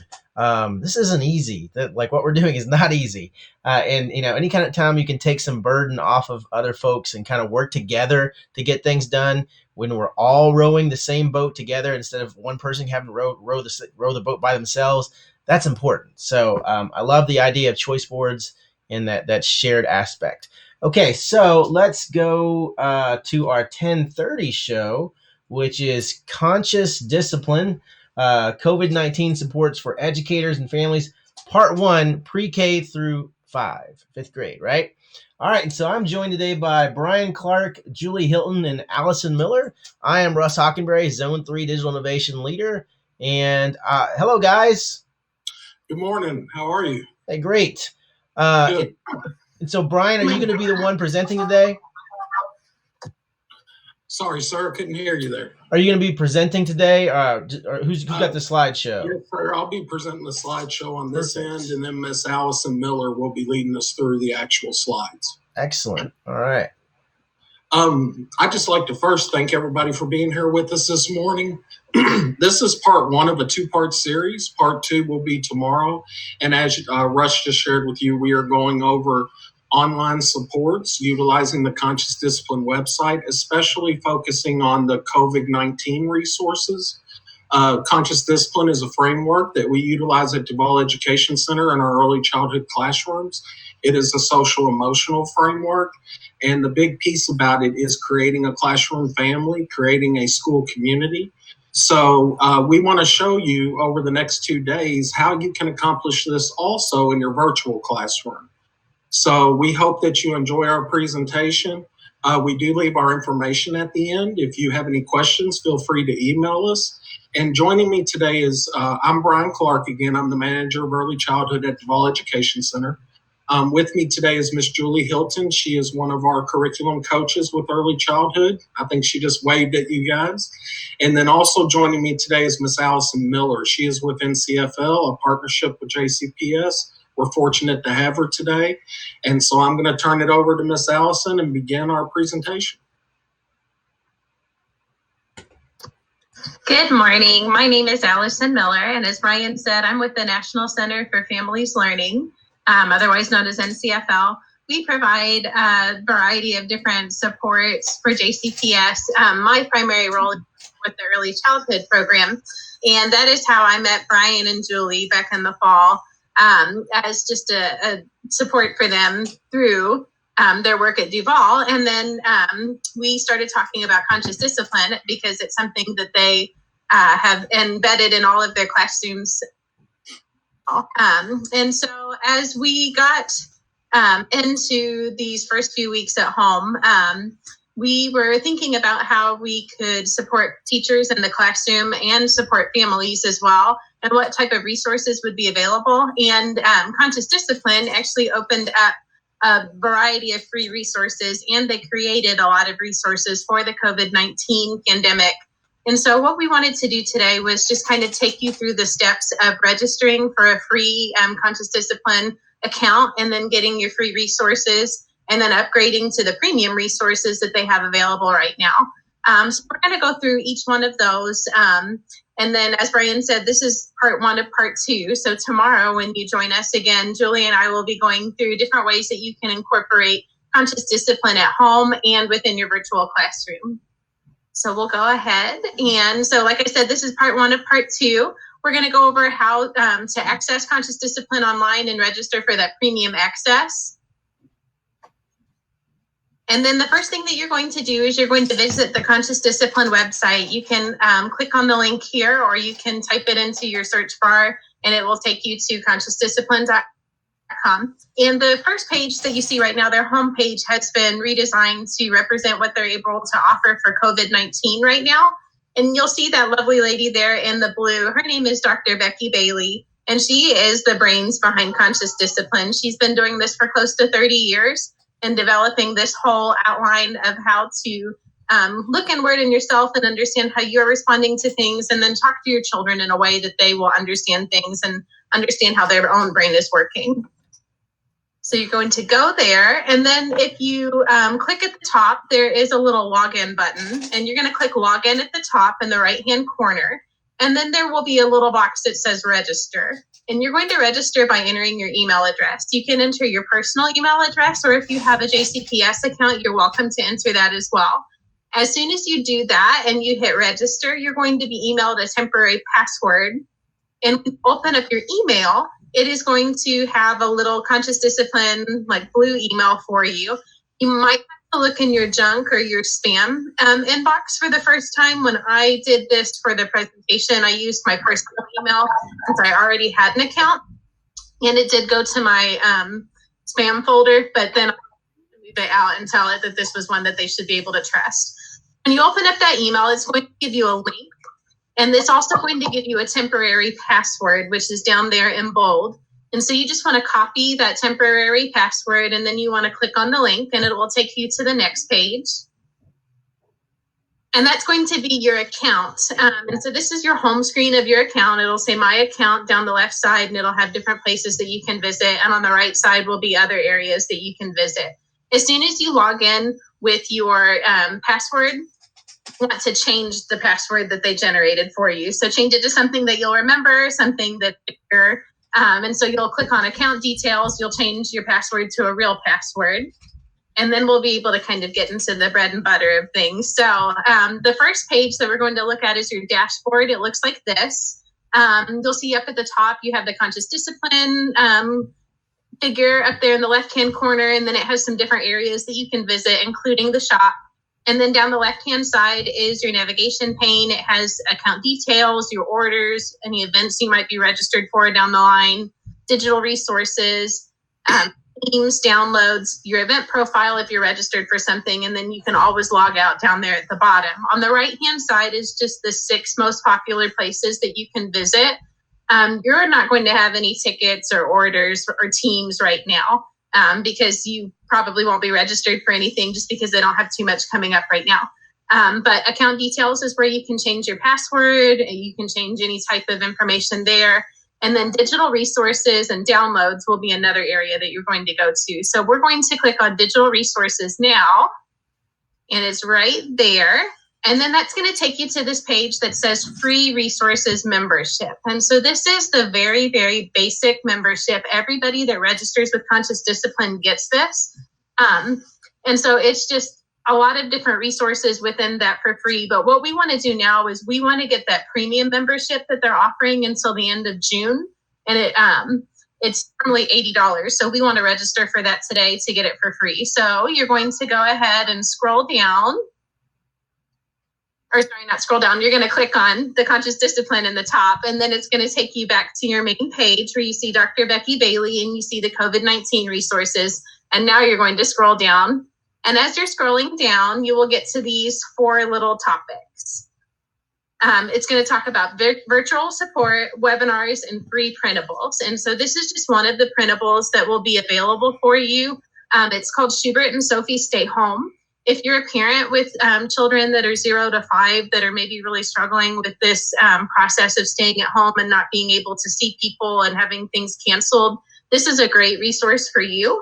If you are working in a virtual classroom, this is also a great resource to share with your families because it goes through dealing with staying at home and talking about COVID-19 in words that are appropriate for kids that are 0 to 5 years of age. As you scroll down on that page, it's going to give you 4 options for virtual support. Those 2 on the left-hand side are the virtual coaching and training options, and then the enhanced e-course site licenses. You're not going to be doing any of that probably, unless you're an admin or you have a lot of money to invest in that right now. That's more for like bigger corporations and organizations. What we really want to focus on is the right-hand side. It's the free trauma webinars and then the premium resources. And then there's also there in the red, resources in Spanish. So if you have any Spanish-speaking families, as you can see, it is in Spanish already. This is a great resource to give to them. So we're going to click on the trauma webinar and the premium resources. We're going to click on Learn More. And as we do that, it will take us to another page. This is the COVID-19 virtual resources for educators. You're going to scroll down here, and it's going to show you everything that they have available. And we're going to scroll down until we see the premium resource memberships are now free for 90 days. And so right now it's free until the end of June. We're hearing information that it might be free until the end of the year, just because of how long things have been going on with the pandemic. But for right now, this is definitely free until the end of June. And so you're going to click sign up. And then you're going to click add to cart because it will show you how to purchase it. And you'll see there that it's normally $80. You're going to be getting it for $0. And so you'll click add to cart.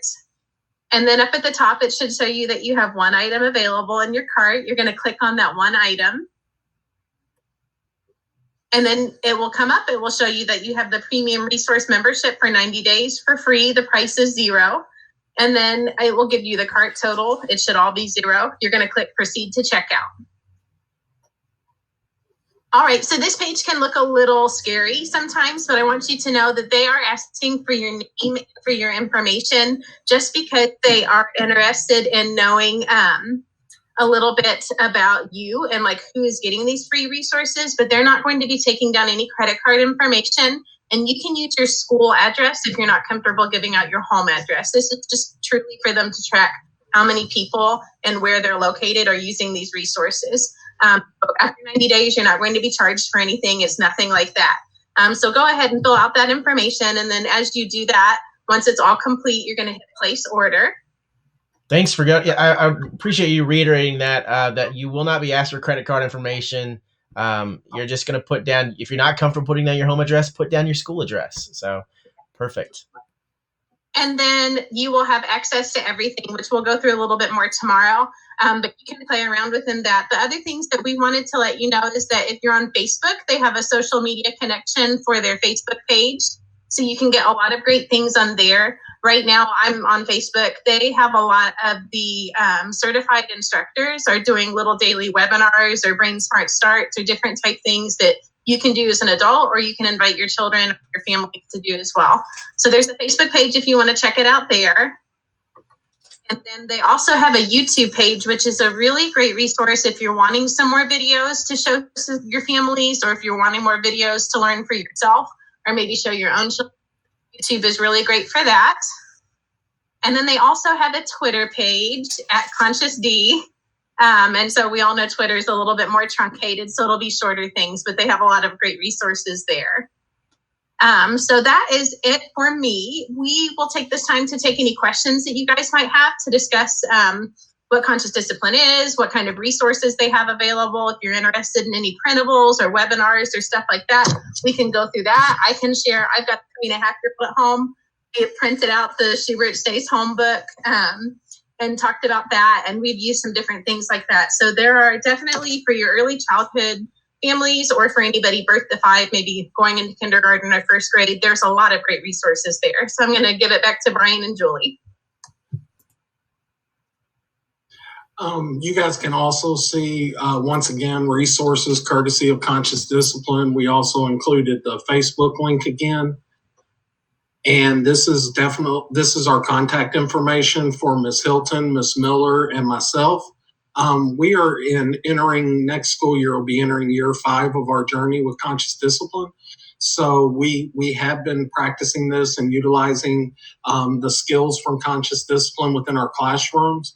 So as other individual classrooms or maybe even school locations, if you decide that you want to begin this journey with Conscious Discipline, we would love to connect with you and be there to support you and supporting one another within our district with this program. We have seen excellent results in our students, And really, we've seen excellent results in our adults too. Conscious discipline teaches us how to view behavior as a teachable moment. And sometimes, when you're in a challenging situation, you can lose track of the fact that you need to use that as a teaching moment to help the student understand what they did wrong and give them a replacement behavior that they can utilize in the future to get those positive results that we're seeking for them. So it's an excellent program. There are many pieces to it. I strongly encourage you guys to use today as a time to explore these different resources within conscious discipline. And then tomorrow we are going to go through some of those resources and incorporate some of the easy, quick win things that you can do, even in your virtual classroom. And our hope is you'll love it as much as we do, and it may be something that you want to incorporate in your living classroom when we return next school year. Ms. Julie, is there anything you would like to add? I think you guys have covered it. We really believe in conscious discipline and the fact that it is based on so much brain research. As you explore the website, if it is something you're interested in, we definitely would love to have a conversation with you or just support you in beginning your journey. It's a great tool, and like Mr. Clark said, we've seen it really change lives for both adults, teachers, and for children in our classrooms. And so we just want to share it with others. So we do have a couple questions in the chat. One was, can you download the Sophie and Schubert books to Google Classroom? And I can take that if you guys, as long as I know. Does this download in a PDF? Yes. Okay. Yes. So then all you would do is you would take that that download and put it in your Google Drive, and then it becomes a link. And so you could just post that link to your Google Classroom stream. And so that's how you would share that resource. And the other question we had was, which resources have been the most helpful with the virtual classroom so far? From Rena Gratz. Rena Gratz asked, which resources have been the most helpful with the virtual classroom so far? I would be happy to share my screen and walk through a couple of resources on the Conscious Discipline page. I uploaded mine right now. Is that okay for me to do? Do it. Go for it. Yeah, absolutely. All right, so let's see if it works. All right, are you guys seeing a Conscious Discipline page? We are. Okay, perfect. So I'm going to go back to the beginning, and we'll go to the home page, and you see Becky Bailey there. And as we scroll down, we've got that webinars that are available.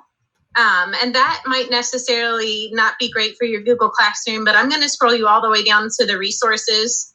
The printables, Stigl C. Schubert and Sophie Stay Home are right there.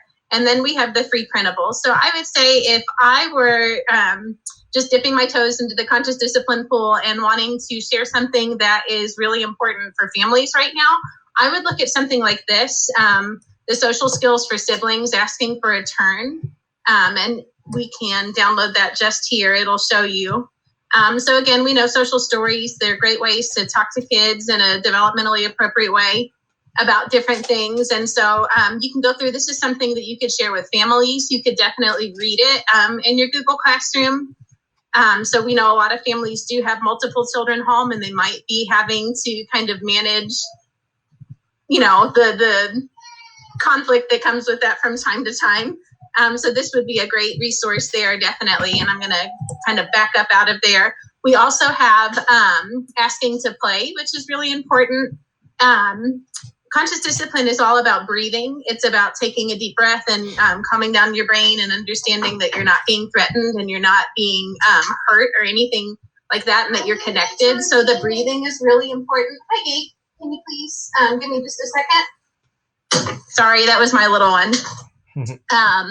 If you have a child that maybe is a little bit nervous about these masks and the gloves that are happening, this is another great social story that you could share with families.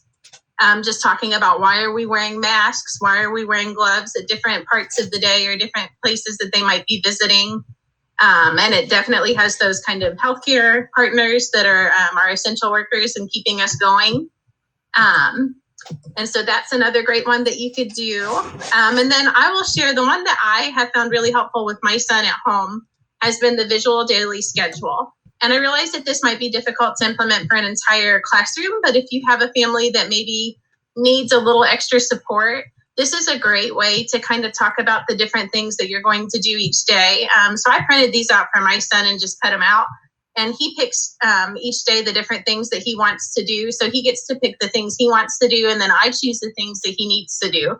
So, he has to get dressed, he has to brush his teeth, he has to eat his different meals throughout the day. If it's a bath day, we'll put that on there. And then we talk about, when are we going to try and use the bathroom? When is it time to take a nap or go to sleep or have a snack? And so he has all of those right now. And so that's something that we use that's really helpful. And again, I know that's harder to do as a whole class, but if you have a family that's needing a little extra support, that's a really great opportunity. I love these. Man, I'm just personally, I want to use these. This is awesome. Just for my family. And so then I will say, if you're an adult, and so I do this for myself, I've got it printed out and just hung on my wall. I have done this to kind of recenter myself and to practice gratitude a little bit. And it's just a daily thing where I commit to doing an active service to somebody I know, doing an active service to myself, and then one thing that I'm grateful for. And I just have it hanging up on my wall. And that at the end of the day, if I can answer all three things, I check off I did it. If there's something that I missed, or if I'm just having a very down day and I don't feel super grateful, I just check off, oops, I'll do it tomorrow. I'll try it differently. It's okay. So that's just something as an adult, it's important to take care of yourself because you are your child's safe space. So you need to be feeling safe yourself. So this has just helped me kind of recenter and just ask myself what is most important right now. And then, this is just, there's all sorts of great resources. There's Spanish resources. This is another great resource you could put in your classroom that would be super easy. It's a daily calendar of things that you can do to be helpful. And so this could just be something that if you're getting together on a Wednesday with your students, it says create and then share a card or a piece of art with someone that you love is Wednesday. So that could totally be something that you do in your virtual classroom or that you encourage families to do as their connection piece that day. And so this is another thing that I would definitely it's a great opportunity for these are simple, developmentally appropriate, and they're going to bring families together. And so I know that was a lot to kind of throw out right there. I'm going to stop and then see if we have any other questions. Those just basically in the chat, people are saying, that they love the mask and gloves social story, because that is something we're going to have to talk to our kids about. Why are people wearing masks and gloves everywhere? And then just reiterating the routines are so important. The visual schedules. I mean, there are so many great resources on there, that Conscious Discipline website. So $80 value for free right now. So that's perfect. And I will share one last thing that I forgot. If you guys can see this, they have a really great social story called Coronavirus is a Big Word. It goes through just how to talk about COVID-19 with your children. And so that would be another just really great if you have 15 minutes to kind of spend in your Google Classroom. It was just, it hit everything in a way that kids can understand. Excellent. So that great resource there on talking about the coronavirus. Just a real quick plug for something else when talking about coronavirus is the Brain Pop video on coronavirus is really excellent as well. And you guys can access that for free as well. It's the Brain Pop video on coronavirus. So excellent, guys. Thank you so much. I wanted to share really quick, if I might. Tomorrow, we're going to delve in even further into some of the specific things that teachers and staff can do in their virtual classrooms with their students, like breathing, and how you can include that in your virtual classroom. Some of the other rituals that Conscious Discipline talks about, like a kindness tree and a wish you well board. So we are going to delve into that a little bit further and show some examples tomorrow if people want to tune in and see what it would look like in the virtual classroom, and then how families could do it at home. Excellent. So that's something to look forward to tomorrow. And so you guys are on at that 10:30 time tomorrow as well? Perfect. Yes, sir. Right. We will be on at 10:30. And I'd just like to throw in, too, if we have any middle and high school friends in the audience, when you look through this website as well, you'll be able to see how you can incorporate this vision and this the framework within your middle and high school kids, too. One of the big success stories that Conscious Discipline shares is about a high school student that was a gang leader, and DJ Baptiste, and there's some videos about him. So it does work with the older children too. It's just a different approach.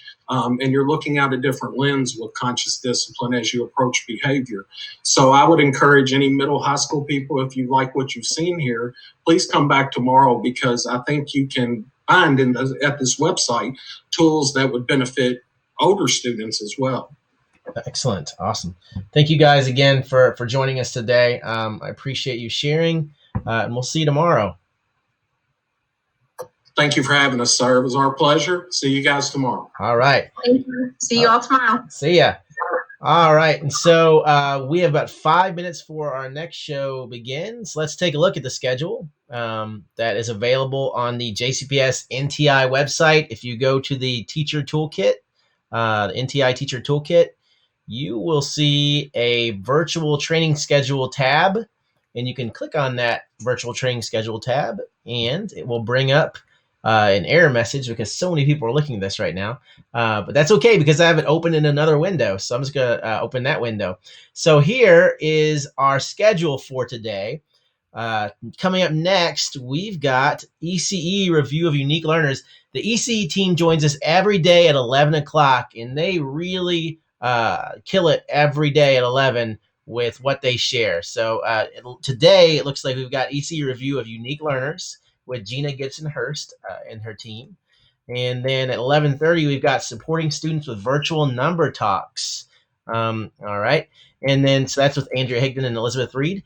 And then at 12:30, Stephen Durham takes over to lead for our team. And we start off with that Study Island Learning Path and MTSS support. So, and then that 1:30 show is really cool.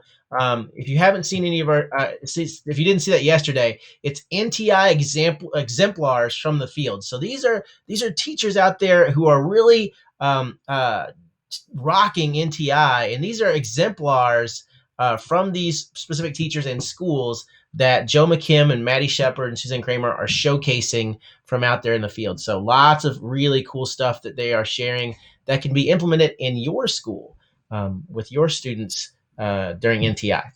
All right, so let's take a look at.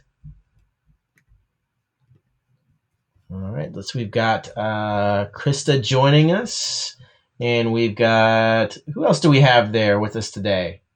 Jacqueline Horseman. All right, Jacqueline Horseman and Krista. Good morning. Hello, good morning.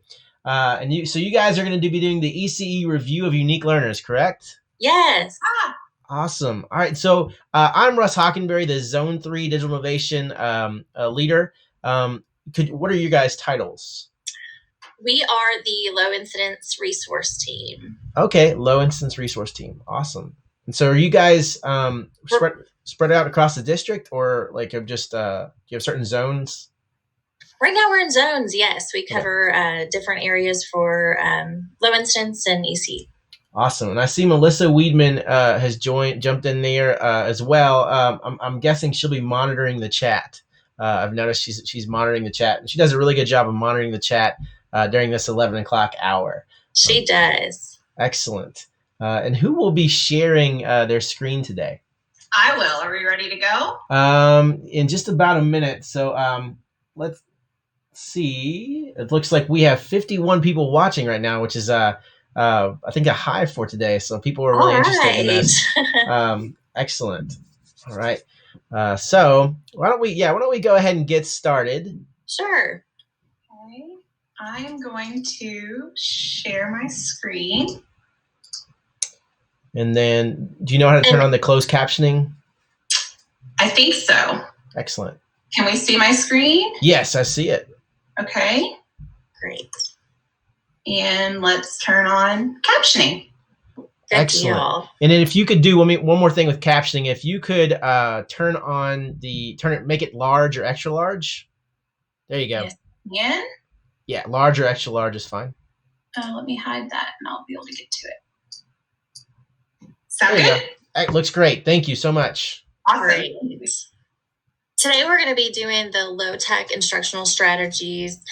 We touched on them last Friday. We did a part 1, and this is our part 2. We got some great feedback, and just kind of let it go from there. We've looked at some different opportunities to take, your home resources and materials and connect that and turn those into instructional moments for our students.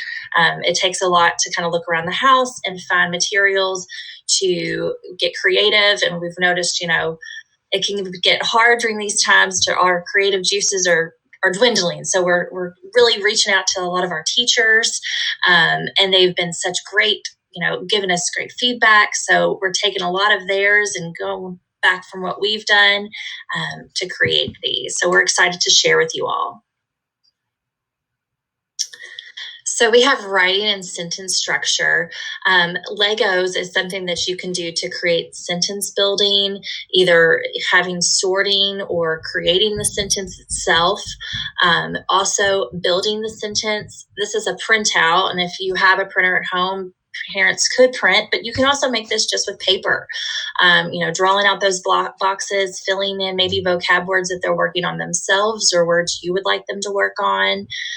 We have paper cups. Just take a Sharpie and build that sentence, kind of make it fun, little textile, and then just sensory input for there. You have little bitty, the popsicle sticks. You could sort those through adjective or noun, verb, and that's a fun way to kind of have kids sort and get that brain working. So here are some ideas around science. So just using some simple Ziploc bags around the house, looking at maybe studying the weather cycle and looking at those vocab words, precipitation, evaporation, condensation. This is just made with a Ziploc bag, some water, and a Sharpie, and some blue food coloring. And then the other one is just, it looks like some soybean plants, and you can put them in a bag and hang them in the window and water them each day and practice this, maybe looking at the plant's life cycle. All right, place value. This is a fun one that just looking around the house, you can grab so many different things to work on with your students for place value. Up at the top, you can see they have just straws. You could use straws. If you don't have straws, make it an outside activity and go look for sticks to do your hundreds, tens, and ones, which would be fun and you're getting outside. This little game at the bottom, it's called Whack It Place Value Math Game. So you could use anything to kind of touch. It's almost reminded me of Whack-A-Mo, which was always a fun game to play, to where you can have the student look for the tens place, the hundreds place, the ones, the thousands, and you're having them engaged in that. They could do it by themselves if you had flashcards beside them to look for which one they wanted to touch.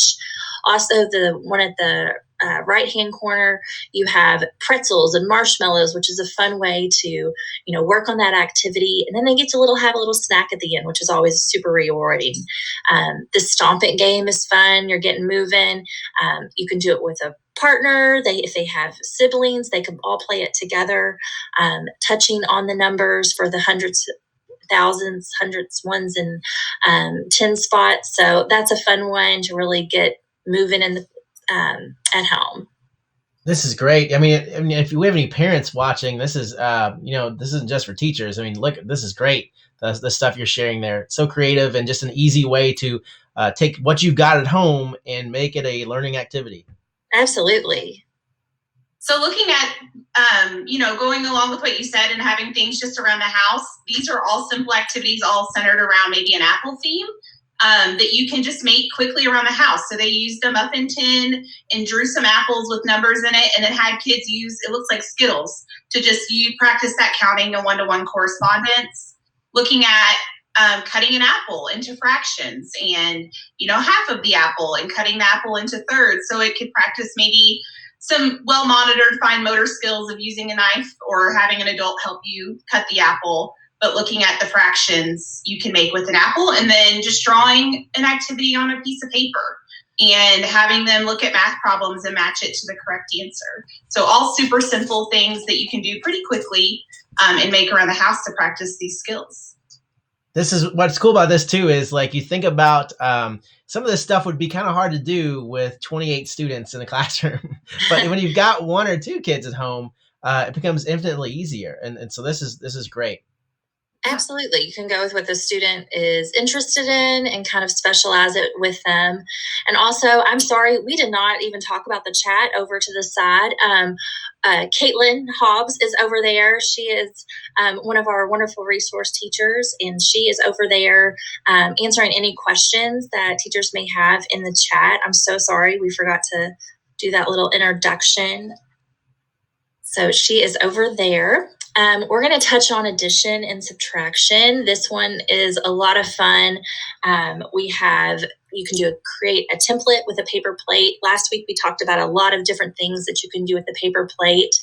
And if you're like me right now, I'm gearing towards paper plates because we're at home a lot and that's a lot of dishes. So have a paper plate. You can break it into addition, subtraction. This is a fun one. You could do it with marshmallows, buttons, any type of little objects that would fit on a paper plate, beads. Can be a really fun activity. This subtraction bowling, this was new to me and I love it. I can't wait to see this used in classrooms next year. Toilet paper rolls, they're doing the subtraction, they roll the ball, whichever one's knocked down, then, that becomes your subtraction problem, which I think is great. You're using your hands, your brain, everything. It's great. Then you have this really neat app. If you don't have dice at home, something that's, maybe hard to find or lost, whatnot, there's a lot of great free apps that you can roll the dice, shake the phone, and it rolls the dice for you, which was fun and it kind of gets everybody involved. Domino addition, which is a great one, writing it down, using those fine motor skills, laying them out, and then using that one-on-one interaction with the domino where it has the 2 plus 1. They're creating that themselves and you already have it right in front of you, which is great.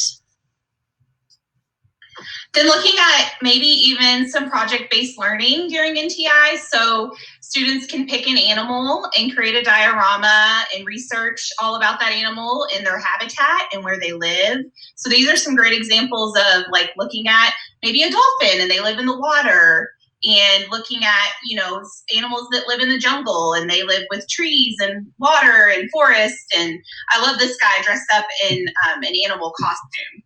It looks like a chameleon or a lizard of some sort, but I love his work. I was wondering what he was supposed to be, but yeah, I see it. He's got a tongue.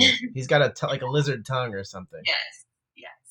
And this one's really fun too because, you're sitting at home, you can come up, I thought maybe a place they would want to travel. Like, let's think about a habitat or a place that kids would want to travel. This could be a project to where they're working on it for a week or 2 even.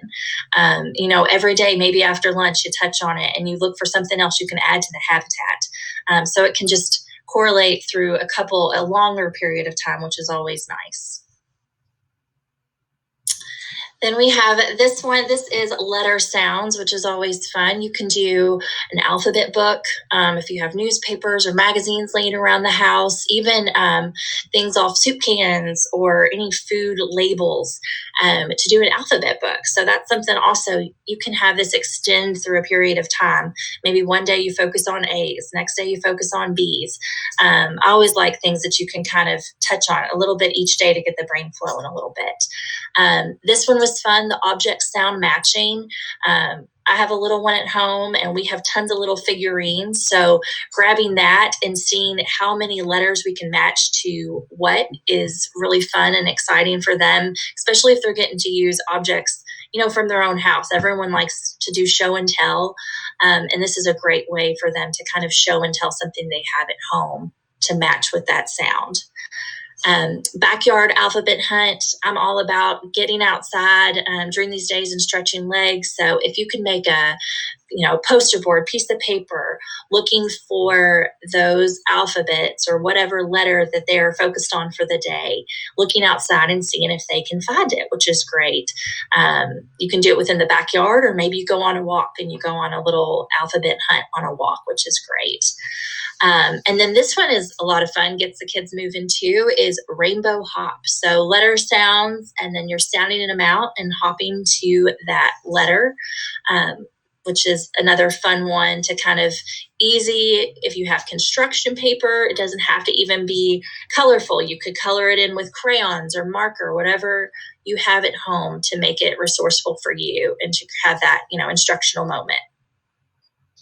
Then looking at some activities around like working on shape identification. I love this example of maybe making like a hopscotch or a twister board using shapes. So you can call out a shape and they can run and jump on the shape. Or maybe it's twister and you say, put your right hand on the purple heart and things like that. Using Play-Doh is a great sensory way to get our kids involved in learning and having them practice making those shapes and using their fine motor skills to roll out Play-Doh. Then you can use popsicle sticks to make shapes. I love this activity using a shape detective, like a magnifying glass that is the shape. And how easy would it be if you don't have a laminator at home to maybe use like some saran wrap or contact paper or wax paper to just design that out of construction paper and then have them go on a hunt around the house, or even maybe during a walk around the neighborhood to find shapes on other people's houses. Yeah, this is great. Go ahead. Sorry. Well, yeah, I'm just looking at these activities. I'm like, man, thinking about the kids that are incoming to kindergarten next fall or in the fall. Oh yeah. Man, I would be doing this all summer with my kids. Yes, you get a head start on things. That would be wonderful. Yep. All right, force in motion. This is a great one that kids can come up with at home. You could use a cereal box. I love STEM activities to build in.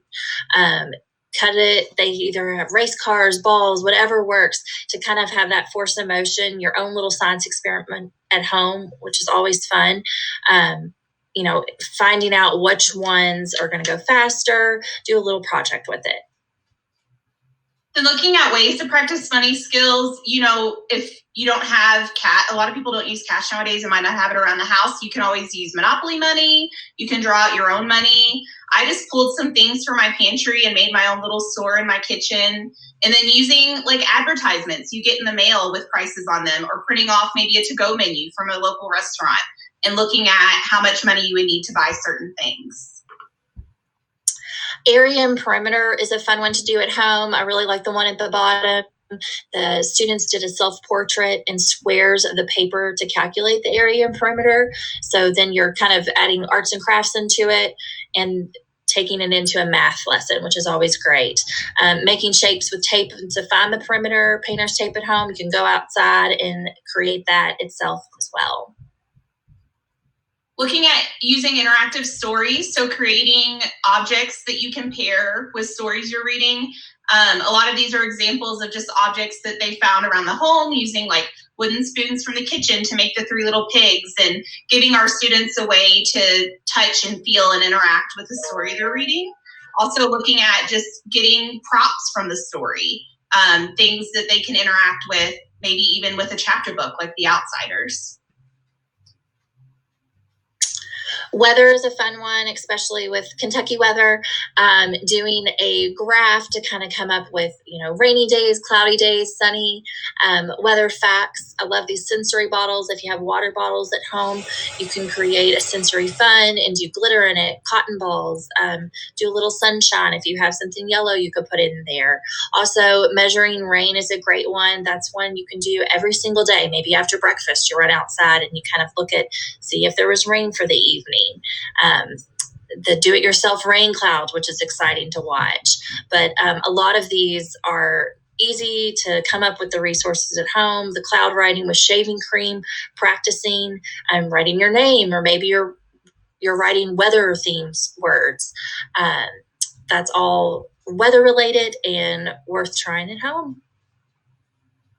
As a parent, if I designed one of these for my kids, I would totally be jumping in and racing them and attempting to do it myself. So these are great obstacle course ideas for around the house, just using some step stools and having them jump over the hot lava that's the grass, or working on balance and coordination with walking with a book on your head. Or I love this one, creating a obstacle course down the hallway just using some crepe paper from a party, left over from a birthday party, or taping obstacle races like zigzags and curves and spins on the floor for the student to follow.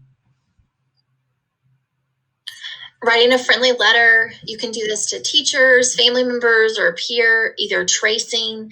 I know a lot of our students are really missing their friends at home or school, and then their teachers. So this is a great opportunity for them to do that, either typing it if we have some students that can access the typing with a computer, or any types of arts and crafts with the stickers. It's a great way to do fine motor as well. Then looking at ways to practice letter skills, so using a Q-tip to paint and having them trace letters using some paint and a Q-tip. I love the matching activity using magnet letters and a cookie cutter or a cookie sheet, and having the letters on the cookie sheet and they can match them and it'll stick together. Using Post-it notes and just a piece of paper to practice letter matching. So they wrote their name at the top and they are matching each letter. Using just some cereal to trace their name. And I think a lot of our boys would love this car activity where they can drive the cars into the matching parking spot. That one's a lot of fun. We have sorting fun, which is always great with the Cheerios or Fruit Loops. That one's a great little activity, easy to make at home, colorful markers or crayons, just tracing a circle and then having the student sort. If you're able to have these shapes over to the side, you can always sort the circle, square, triangle, rectangle. That's a fun one. I love the coin sorting, taping that off with a painter's tape or duct tape, even using like a muffin pan to do the sorting activity. The colorful one is great, especially if you want your student to kind of go around the house, look for the specific color. Maybe you limit them to the kitchen or you limit them to their bedroom and they have to find one item of that color. Keeps them busy for a little bit, and it's a great activity to get the brain going. Then looking at some great just visuals and things that we use in our classrooms that you can translate into the home. So using just a kitchen timer to set timers for kids and give them a clear idea of when tasks are ending. Making a visual schedule just with a piece of paper and even just some tape and some markers. You can make a visual schedule where they can easily mark off each part of their day. Using numbers to number maybe the list of activities that you would like them to do, incorporating some fun activities in between to keep them motivated, and just creating some easy structured work systems within the home. Biographies is a really fun one that students can start working on. Research a famous person in history. They can watch a video, they can read about them, and then making a poster about that. Dressing up like your famous person. If you could get the whole family involved and everybody pick someone, and then maybe you do a show and tell within the family about the person that you did a biography about. I love biography bags. If you can decorate your bag and then you fill it with the items that relate to that person. It's a great way to get everybody involved, and then you're learning about someone maybe you didn't know a lot about. It's always a fun activity. Then looking at practicing telling time and things that we can find around the house to practice time. So just drawing a basic clock out and using some Play-Doh for the hand and the hour, the minute and the hour hands. Looking at using a CD. I love this one with a CD and it looks like just a pipe cleaner. I love that. Really rotate that through and practice your telling time. Just drawing one out, some numbers out with paper and using some popsicle sticks or maybe 2 pencils or a pencil and a pen that you have laying around the house. And then I love this one. It uses blocks and it counts 5 blocks for each set of 5 minutes. So it shows that there's 5 minutes between each number on the clock. Fractions is always a fun one. Making fractions for lunch, which is great if you did a sandwich and then you're finding out what fraction. Maybe you do flashcards and you find out what fraction your sandwich is going to be cut into today. Legos is a great one. It seems like a lot of people have those at home. So just writing on those with a dry erase marker and creating that fraction activity. Paper plates, again, I think that's something a lot of us are having at home. So creating that, and maybe you do the flashcards like they have here and they put them on popsicle sticks. You can quiz each other on them, which is great. Pool noodles is a really fun one that, you can make it, have an activity of making this activity at home, and then you're creating the lesson in itself. Again, with the Legos, this is a great one. Breaking that down, creating the fractions with the different colors is a great way to have the students engaged, and it's very appealing to the eye. And looking at just ways to practice daily living skills, and these are great to work on at home because that's naturally where these are going to occur within our environment, is putting our clothes away and doing laundry and practicing folding and sorting laundry and all of those basic skills that are so important for our kids to know. And continuing on the daily living skills, this is a really fun activity. I used to do this one in the classroom, is what room game. So find students to have what materials go in that specific room. Maybe it's a sponge for cleaning dishes. Maybe it's a hand towel. You can do a toothbrush. Finding which ones go into the bin to sort into that room. Using tape to practice sweeping. I really like this. It has the students focused on the task at hand, and then they're working in their designated area. It's a great one if a parent's making dinner and you need your student doing an activity. It's a great way to have them in one specific spot and they're working themselves as well. And then making and decorating paper placemats. This one's a lot of fun. You can get everybody involved. Paper plate, you trace, that's an activity in itself, and then having the student decorate it, and then they're working on matching and sorting those objects. Then looking at using plates too to maybe study the life cycle of a plant, or also the life cycle of a butterfly. These are great ideas to incorporate some fun science activities into the home. This one's great. Everyone needs to remember about self-care these days. Doing the star breathing, holding your breath. It's a great way to just kind of calm yourselves. Have your student create a self-care plan. And I love the one at the top with the nail painting. We have so many JCPS princesses out there that this is a great way to work on your fine motor skills. You're having a fun activity at it as well. So that was a fun one to touch on. I love that idea. I totally would have loved that as a kid too. Absolutely. Okay, so we have about 9 minutes left, and we are so excited to share some great exemplars of our students doing some great work during NTI and our awesome teachers and families that have all collaborated on some of this work. So this is Aubrey from Brandeis Elementary, and she used 3D items around her house to build a robot. And I'm loving those earrings. I would totally love a pair for myself. They're so cute. Great job, Aubrey. I love that. Here's another friend, Tyrese from Miss Harper's class. He watched a live reading on Storyline Online of Michelle Obama reading The Gruffalo, which is one of my favorites, and then drew a character from the story. Here is Mervin. He is following the governor's orders and staying healthy at home with yoga, which I love. He is from Benet, and we are so thankful for his motivation. We've gotten so many just feel-good stories and awesome pictures from teachers and from parents, and it's just really so encouraging. Here's Miss Farisco's class from McFerrin. They are rocking NTI. So they have a daily morning meeting where they are able to do their calendar work and talk about how they're feeling today. They are also doing some class projects. So they all created eggs, which are great fine motor skills, putting stickers on and doing activities around writing and practicing their writing skills at home. This is Miss Chef Alyssa. She is with the Errands program. And this is an awesome one because her dad got involved. He actually, once we're done with live, you can go back in and look at it. And he actually created a video with a task analysis about her grilling, which was awesome. We thank her, but we especially thank her dad. We're so excited to see a lot of these parents really getting involved and creating NTI, a really exciting process for our students. We know it's hard, but seeing the parents get involved is really really uplifting for us. And she's practicing her cooking skills and safety skills using the grill, which is just wonderful. Yeah, so if you go into our presentation when we're done presenting, you can click Chef Alyssa at the top and it's linked to that video for everyone to check out. Thanks, Jacqueline. Oh, absolutely. Miss Keefe's class at St. Matthew's Elementary are doing some great work using Boom Learning and using words to create a sentence.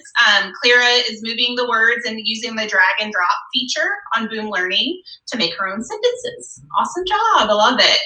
And then we have Miss Metcalf's class from Cane Run, and Carly is practicing her sight words and her handwriting skills.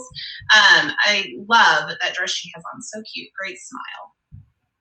Then we have a student from Miss Irby's class at Camp Taylor Elementary practicing sounding out the letters to form a word. I love how he's being healthy at home and working on the computer and completing his NTI instruction. This is a student from Miss Keefe's class at St. Matthew's Elementary practicing her sight words. It looks like she's made some flashcards to practice all her words, and how easy would it be to use those flashcards and incorporate them into a quick sight word game like the Splat or the Stomp or any of those other games that we've talked about. Then we have Megan. She's with the U of L PAC program, and Megan was a little stressed out about an assignment. So she chose to do a meditation video from her exercise and mental health choice board, which I thought was awesome. It's so important to remember to just reflect and to meditate. And she made a great choice by doing that. And this is our guy Shiloh from Cochran Elementary. He participated in a school-wide collaborative piece for their backpack. So I think we've seen a lot of these on social media through the quarantine process where people take pictures of them holding up specific words to form like a message for people. So I love that he was able to participate in that. Then this is an example from Semple Elementary, Miss Kelly's class.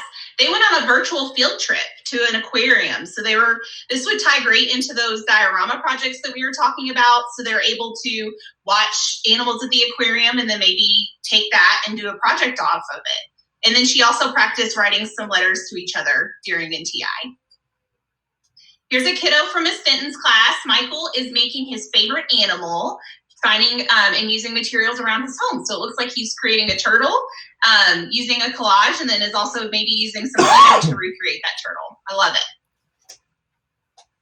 Then we have Johnson Middle School Thursday night social hour. How cool is this? So every Thursday night, they're having a little social hour to really get to see their peers and the staff in the classroom, which I just thought was great. They're able to interact, and it's, maybe they can just have a quick chit chat. I've seen a lot of schools doing this, and it's really, really cool. I've even seen some peer tutors that have been able to hop on, which I think is great. I know the kids really enjoy it. And then we have Miss Gallagher, a student over at Westport. They really focus on life skills over there. They have a great program, and they're really trying to incorporate this at home too. So JP is working on his daily living skills and helping with laundry, which I'm sure his parents are loving. This is James from Miss Begley's class at Jacob Elementary. He made friend soup and was able to find all these things that he thinks makes a great friend and mix them together and put them in a friendship soup.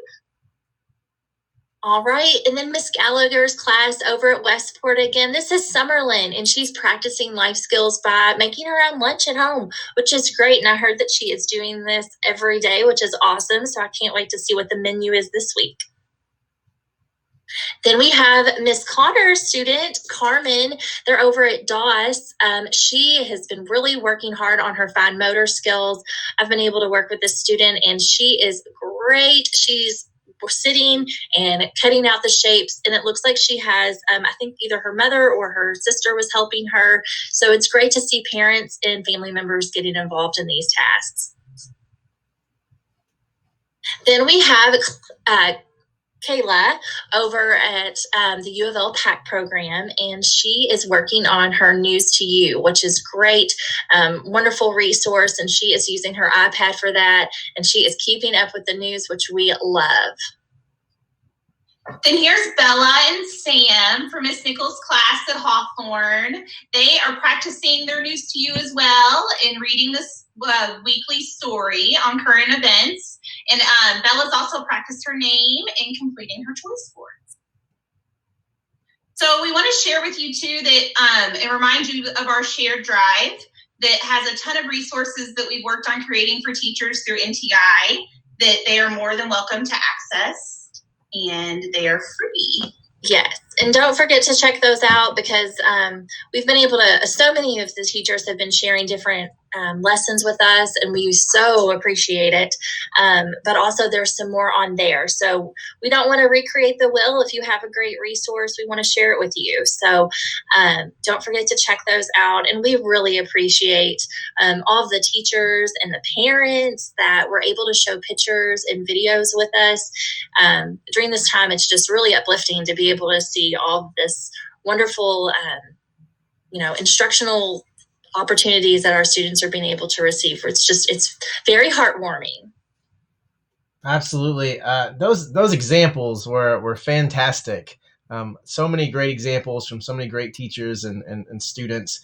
Phil Ferris from Chenoweth Elementary, if you're out there, man, I know you have some examples to share with us. So Phil, get on it, bro. So awesome. Thank you guys for sharing. Thank you. All right. And so we are coming up on our 11:30 show. And for our show today, we have 11:30 is supporting students with virtual number talks with Andrea Higdon and Elizabeth Reed. All right. So Andrea and Elizabeth, are you there? We're here. All right. There's Andrea. And you're joined today by Rachel Schwager. Yes, sir. And Danielle Warren. All right. And Danielle Warren. Awesome. And so I'm Russ Hockenberry, the Digital Innovation Lead for Zone 3 Elementaries. And where are you guys from? I'm the elementary math lead. Okay, perfect. And I teach second grade at Wilder Elementary. All right. And I teach fourth grade at Carrick Elementary. Excellent. All right. And then we've got Elizabeth. I think your mic. There you go. There we go. So I'll be in the chat. I'm Elizabeth Reed. I'm the K-12 math coach. I'll be in the chat monitoring. So if you have questions, please post them there. And then we'll make sure we get them answered during the session. Excellent. And Russ, we have a link. If I email it to you real quick, can you post it at the right time in the presentation? Yeah. We give you a quick heads up? I think so. Yes, go for it. Yes. I'm going to send it to you in your email right now. Okay. All right. Great. Thanks. Thanks, Russ. All right. So who's sharing their screen today? It will be me, Andrea. All right. Okay. All right. We're ready, guys. Okay, so let me get this going. All right, first, good morning, guys. I want to give a huge shout out to the last presentation, Krista, and all the tools that can be used at home and the whole ECE team and all you're doing to help our kids. And thanks, everyone, for joining us. And I think I am sharing.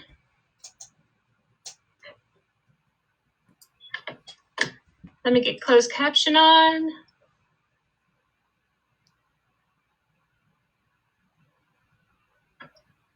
Percent.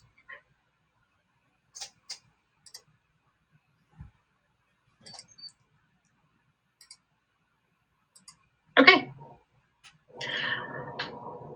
The first thing I want to look at is this quote on the right from Dr. Coleman, and the words that stand out to me are flexible, learner-centered, multiple, and varied. So why are you here? To learn from Rachel and Danielle about what they've been doing with virtual number talks. We know number talks are best practice because they engage students and it's all learner-centered. And Rachel and Danielle have lots of ideas how to engage students synchronously with Google Meet and Jamboard and asynchronously with Flipgrid and Jamboard. And Flipgrid can be used anonymously. So before we start, I want you to really think about this. What is the best that can happen? And I keep asking that. And I'm seeing these amazing examples come across Twitter and come across the virtual learning channel. And we're learning and growing in such huge ways. We infuse our classrooms with this growth mindset, but I'm seeing that happen with adults as we give each other grace and learn and stretch through this process. So thank you for all you're doing. I also want to look at the backpack of success skills and the other two pillars as well. When I think about number talks, I realize that students are being resilient learners. They're emerging innovators as they invent strategies to solve problems. And they're definitely effective communicators as they share their strategies with others, which is also the standard of Math Practice 3. And as we think about equity, which is the lens of everything we do to make sure every kid is successful, number talks in the classroom have a specific protocol, but it's a little more challenging during NTI, and I can't wait for you to hear from Rachel and Danielle. And we know climate and culture is the foundation of everything we do.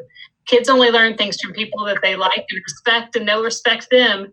And Rachel talks about how her community that was inside the live walls moved into her virtual. So how might we adapt number talks in the virtual environment?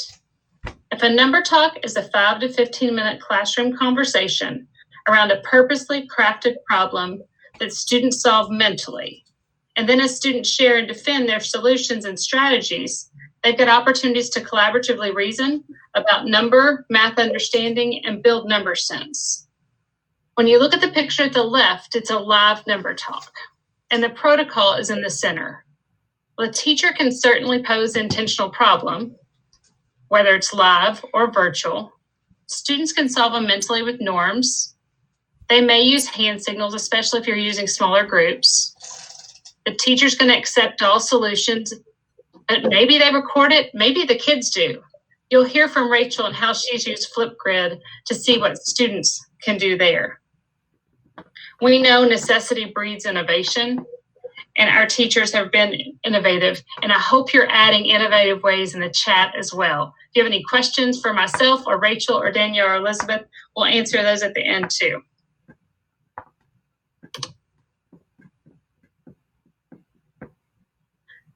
I hope you have a few minutes to watch the video on the left because the slideshow is linked, and it's from Ruth Parker and Cathy Humphreys. They are the mothers of number talks. They invented, and Ruth said that number talks support every student to see themselves as a mathematician. Number talks flip the script. Instead of the teacher standing and delivering and being the giver of all information, students are in the center of this, and we're uncovering what they already know, and they see themselves as capable learners and growers. Zaretta Hammond's text, Culturally Responsive Teaching in the Brain, she refers to the inequity of many of our students of color, English learners, and those in poverty. And that chart displayed is from her text, talking about the dependent learners that we can create, but how do we move them to be independent thinkers and learners? Number talks is but one structure we can do that.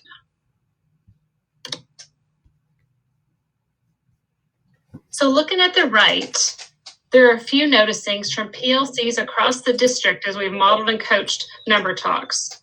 Teachers in JCPS are doing amazing work and making all the difference to allow students to see themselves as mathematicians. The large graphic is from John Hattie's meta study. At 0.4, right in the center, that's the hinge point. Anything above that is desired effect. 0.4 is considered about a year's growth. If you'll notice, activating prior knowledge and using it to make connections, that's got a growth of 0.93, greater than 2 years, which is exactly what we want to do, accelerate our students. And number talks activate that prior knowledge when we build manipulatives and use base 10 frames to show kids the problems. Notice explicitly naming and reinforcing strategies. That has an effect size of 0.57, greater than a year again, accelerating learning. As I see teachers name the strategy, make a 10 or pretend to 10 or decompose, they're handing that strategy to every student in the room as a tool, growing their learners. The next two, opportunities for students to self-assess and monitor. As students are justifying their thinking and rethinking their math, and they're evaluating themselves. I also look at the opportunities for discourse, 0.83, again, 2 years of growth because we're providing students opportunities to listen to one another and learn together. And that can be done in the virtual world as well.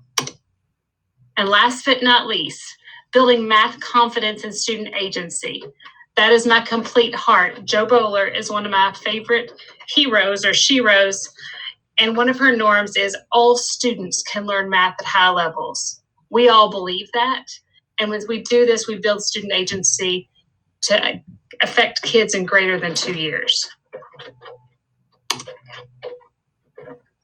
So I've talked a lot, so I want to pause a moment and ask you, what's resonating with you? And we're going to use Jamboard, and I bet most of you have already used it because it's a super easy tool. To get there, you go to your waffle, and I learned yesterday from Kathleen that I can move my tools around in my waffle, and you click Jamboard, and you'll open a new one. I've created one, and I think Russ is going to post that in the chat. And I'd love for you to open that from the chat, and it should look like this. And you take the fourth Post-it note down on the left and enter a phrase from you. What's resonating? What are you thinking about right now? How might Number Talks support building the community in your classroom? As I give you a minute to reflect on the Jamboard, I'm going to pass the mic to Rachel.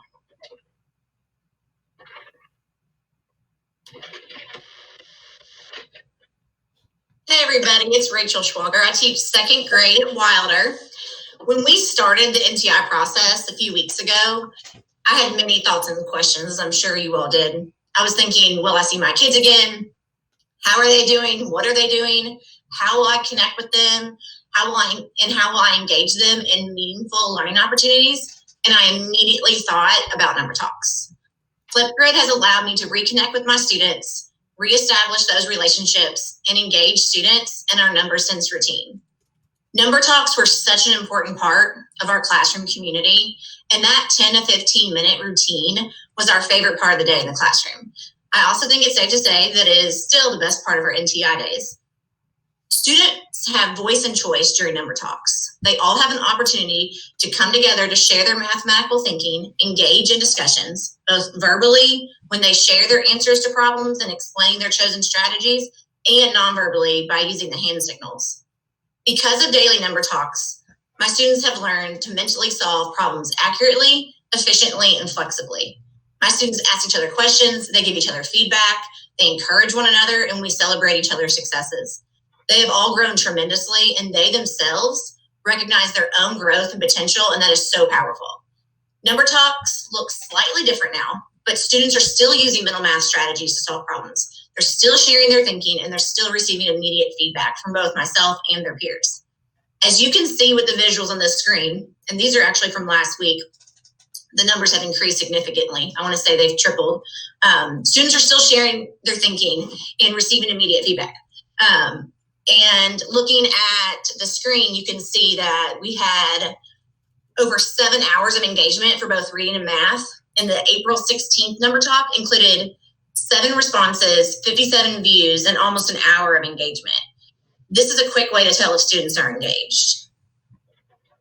Flipgrid has allowed them to have a choice while explaining their thinking, just like they had in the classroom setting. Students can choose to either record with video and audio, or just audio while using the virtual whiteboard to explain their thinking. And of course, they still have a choice as to what mental math strategy they want to use. As you will see on the next slide, a student becomes the teacher when she records her thinking.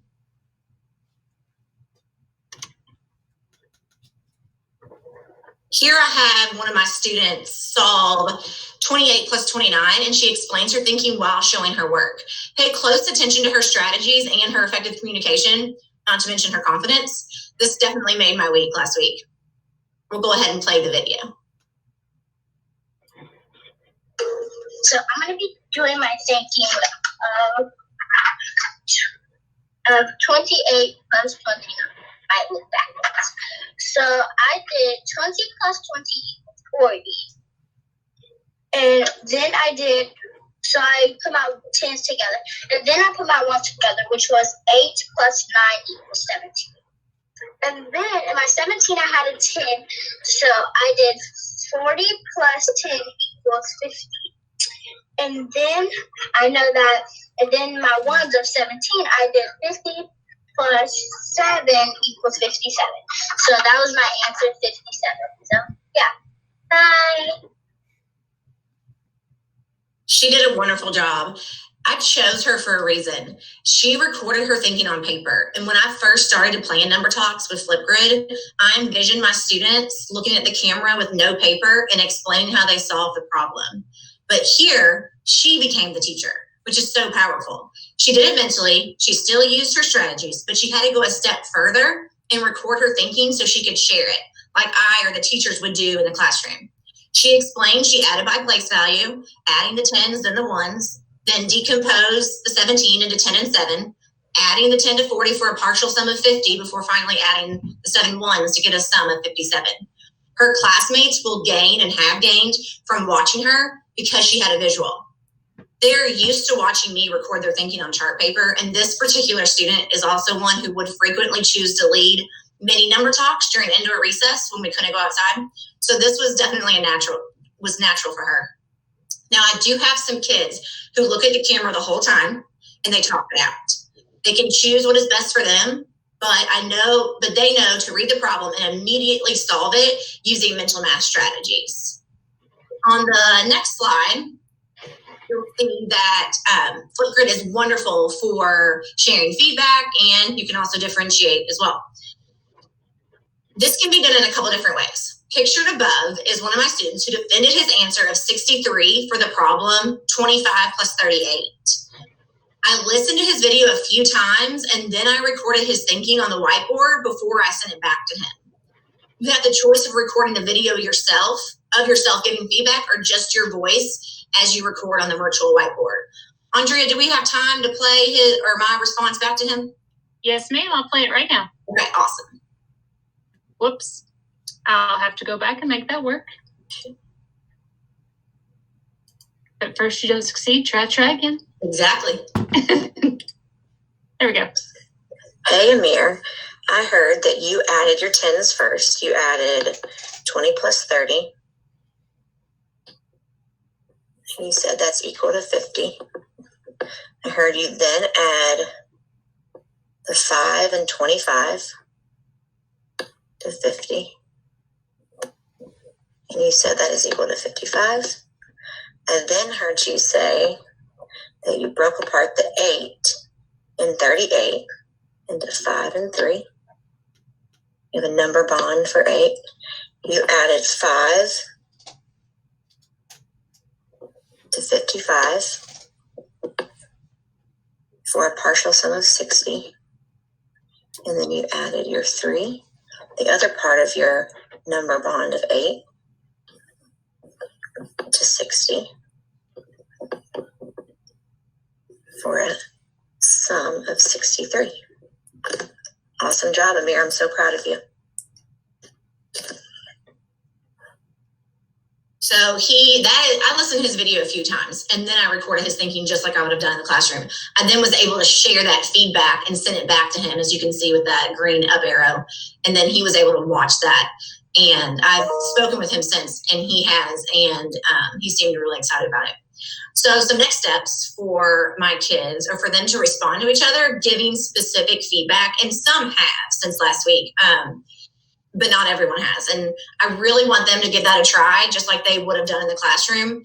I want them to think about how they might be able to support or teach their friends based on what they are hearing their classmates share. Flipgrid has allowed me to continue with our number sense routine and engage students in meaningful learning opportunities with number talks. Through this platform, I have continued to build my community, give my students voice and choice, support their use of different mental math strategies, and promote independent learning. Flipgrid is a great platform for number talks, and it has yielded high student engagement while building our virtual community. My Wilder Wildcats are effective communicators and resilient learners, and I'm incredibly proud of them. Thank you all so much for joining and tuning in, and please reach out if you have any questions. I will be getting back to a few emails this afternoon, and I will go ahead and pass it on to my friend Danielle. All right. Hi, my name's Danielle, and I'm going to share how to use Jamboard with Number Talks. So very similar to what Rachel was telling you, Number Talks and warm-ups were a key part of our day in the classroom. And I really wanted to recreate that for students because it was something that my students look forward to every day, and it was consistent for them. And I know that during NTI, it is super important to make things as consistent as possible for our students and as normal as possible for our students.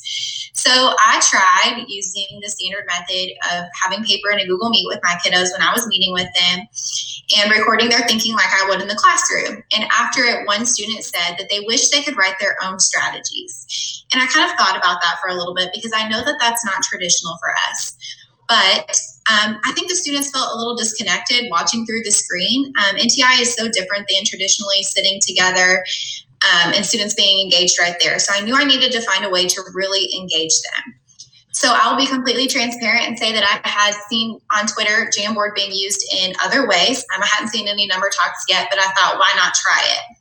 So I opened up a Jamboard and I created a new page for each part because I use Jamboard with a typical string of problems, just like you do as in a Number Talk in the classroom.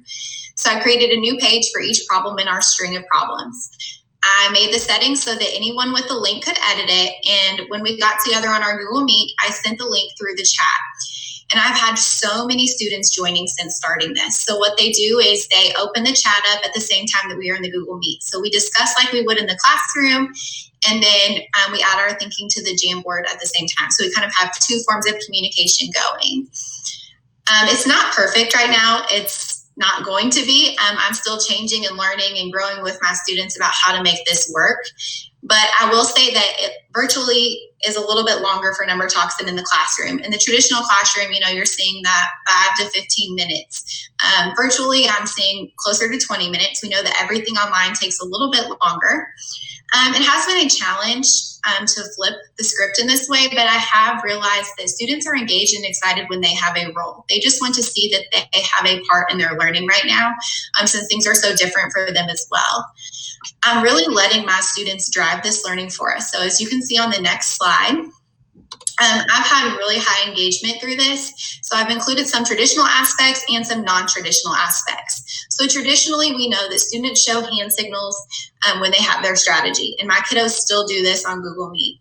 They show me how many strategies they have, and they show me when they're ready. And so when everyone is ready, I call on the students and they defend their answer. They actually add their own sticky. So as you can see with the green arrow on this slide, you can see that the word multiplying is spelled wrong because this is something one of my kiddos actually added. So that's where I have changed it and made it a little non-traditional. They add their own sticky for their different strategies. So you can see with the yellow one there that the green arrow is pointing to, and then the blue on the side. After we discuss and talk about all the different strategies, students have actually, as I said, I let them drive this. So they have asked to add thinking. So they add sticky notes around saying if they agree or disagree or if they have the same strategy. So a lot of kiddos right here on this slide had the same strategy as the student. So they all added their I agrees. And that's a way for them to all be involved since maybe not all of them are sharing strategies. So they really, really like that engagement part. Down at the bottom, as you can see, there is a circle around some sticky notes because at the bottom, one thing that I have learned in my STC helped me out with this idea was adding a little critical thinking moment to challenge their thinking. Just like in Number Talks, we might ask them a question towards the end or while we're discussing, like, wait, could I do this to solve it? So you can see that and a student responded there. So you're really able to challenge their thinking.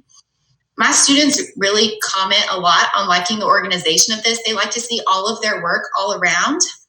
And I really like that I can drag sticky notes to compare two student strategies. So if I see two strategies that are similar or that I want students to compare and discuss, I can drag those and we can see them side by side. I kind of see this Number Talk in this way as kind of a concept map for math. They can see how all of the different strategies align and look together. So we are really enjoying this. If you click to the next slide, and this is another example within the same string of problems. And this was a couple problems after that first one. And the one thing I really wanted to point out on this slide is I know this is very non-traditional, but my students are explaining their thinking in writing and math, which I think is so powerful. Anytime that we can get our kiddos to take what they're thinking in their head and not only verbalize it, but also put it on a sticky note. So the student with the arrow pointing to them and the purple sticky note, she verbalized all of that. And then I said, okay, can you put it on a sticky note? She thought about it for a minute, but she was able to, and it was very powerful because she was talking about taking away a group of 40. One thing that I really liked on here is showing that my community in my classroom is continuing to build. So as you can see, the arrow that points up with the green sticky note, a student said, I did not think of this strategy, but now I want to use it, which is exactly what we're wanting them to do in Number Talks. We're wanting them to grab strategies from each other and continue to try and build their knowledge of all the different strategies they can use. So they are still learning from one another, and I don't have it to show you today, but the next problem, that student actually did try that strategy, which I absolutely love, that they are still continuing to learn from each other and build in that way, even though we're learning virtually. So feedback. I'm doing this live in a Google Meet, so synchronously with my kiddos. And something that Andre and I have discussed that I'm going to start doing is kiddos that can't join live, posting this back into our Google Classroom stream so that they can go back and add their thinking to what the students in the classroom have already added, maybe with a different colored sticky note, so that they can still be a part of the classroom even if they can't join synchronously. But when doing this live, I'm able to hear students, just like I would in the classroom, develop those strategies, which students maybe I could set up a one-on-one with if we need, or if we need to do another similar number talk. This is too easy if we're ready to move on. What strategies are we missing? So I'm getting to use the same feedback that I would in the classroom, and the students are really begging for more. They love to get on to do these number talks, and they love the consistency of it. A lot of them every day are like, are we doing a number talk at this time today? Or they'll text each other to get on. So it's really, really powerful. So Jamboard has allowed a powerful practice from my classroom to continue during NTI. And I am so thankful for that. If you have any ideas for using Jamboard to number talk, or if you have tried it and would like to collaborate, I would love to hear from you. If you want to email me, tag me on Twitter, anything like that, I would love to collaborate with you. So now I'm going to pass the mic off to Elizabeth to wrap us up for the day. I just want to thank Danielle and Rachel again for sharing their stories. Every time we've shared this, they add a little bit more that they've learned as they're continuing to do this in their classrooms. And I'm just thankful for their reflection and their willingness to step out. And I know they've inspired a lot of you all to try this too. So we want to keep hearing how it's going for you all in your communities and celebrate this community together. You know, the message I keep hearing from them is that they're engaging kids, they're empowering kids, they're listening to kids, and really that's kind of what this is all about, right? It's connection and developing that conceptual understanding. So let's keep talking about this, and we're going to do that through a Twitter chat tomorrow night at 8 o'clock. We did this last week. It was so fun. Fastest 30 minutes ever. It just flew by because there were so many great ideas coming up in the chat. So Andrea is going to host it on her Twitter handle. If you don't have Twitter, it's easy to get. And my little visitor is going to just step right over there. And grab a Twitter handle for yourself if you've never done it before. Don't be intimidated. Just come and watch and listen and join us for that tomorrow at 8 o'clock. And then on our last slide, we have our contact information that Andrea will post up here. We have office hours every day from 10 to 11 as an elementary math team. So please feel free to write down, maybe take a quick screenshot of that Google code there, Google Meet code. Come and join us. We love to bounce ideas, brainstorm with you, and kind of think of other ways that we can help you all reach your kids in this time. We're all in this together. So we're here to support however we can. I didn't see any questions in the chat. A couple people were looking for where they could locate some information, but I think they were able to get that. And that Jamboard will stay open. So if you all want to revisit that link later and post any learnings or celebrations or things like that, feel free to do that throughout the day. That'll stay open there too. Excellent. Well, thank you guys so much for sharing. I really do appreciate that. And I love seeing the creative use of Jamboard. Jamboard really is, it's been such a revelation during this NTI period. Right. We have a colleague, Elaine Abernatha, who's been singing the praises of Jamboard all year long. And it's just, it's amazing how it just wasn't used until now. And it's now it's just taken off. So I wish I would have had it in the classroom last year as a classroom teacher. I'm so inspired by all the ways I'm seeing people use it. There's so many fun things we could have done. Hey, let me point out one more thing, Russ. We have a couple on-demand sessions too. So Power Pause, if you want to go back and watch a little bit more of some of this work. Andrea's got a on-demand session about virtual games used for building fluency, and also one on virtual manipulatives. And then there's a third one about using Jamboard and Google Meet to do these number talks. So I think those are linked in the schedule, kind of in that 3:30 time slot. Excellent. All right. So thank you very much. And actually, we'll take a look at that schedule right now. And so, all right, thank you guys. So what she's talking about there is this JCPS virtual training schedule, and you see here's that virtual tools for talks and inquiry. And if you click on the available on demand, it takes you to their resources. So very useful there for you on that JCPS virtual training schedule. So thank you guys for joining us today. Join us at 12:30 when my partner Steve Durham takes over, and he'll be talking about Study Island. Have a great lunch and have a great Wednesday. Thank you.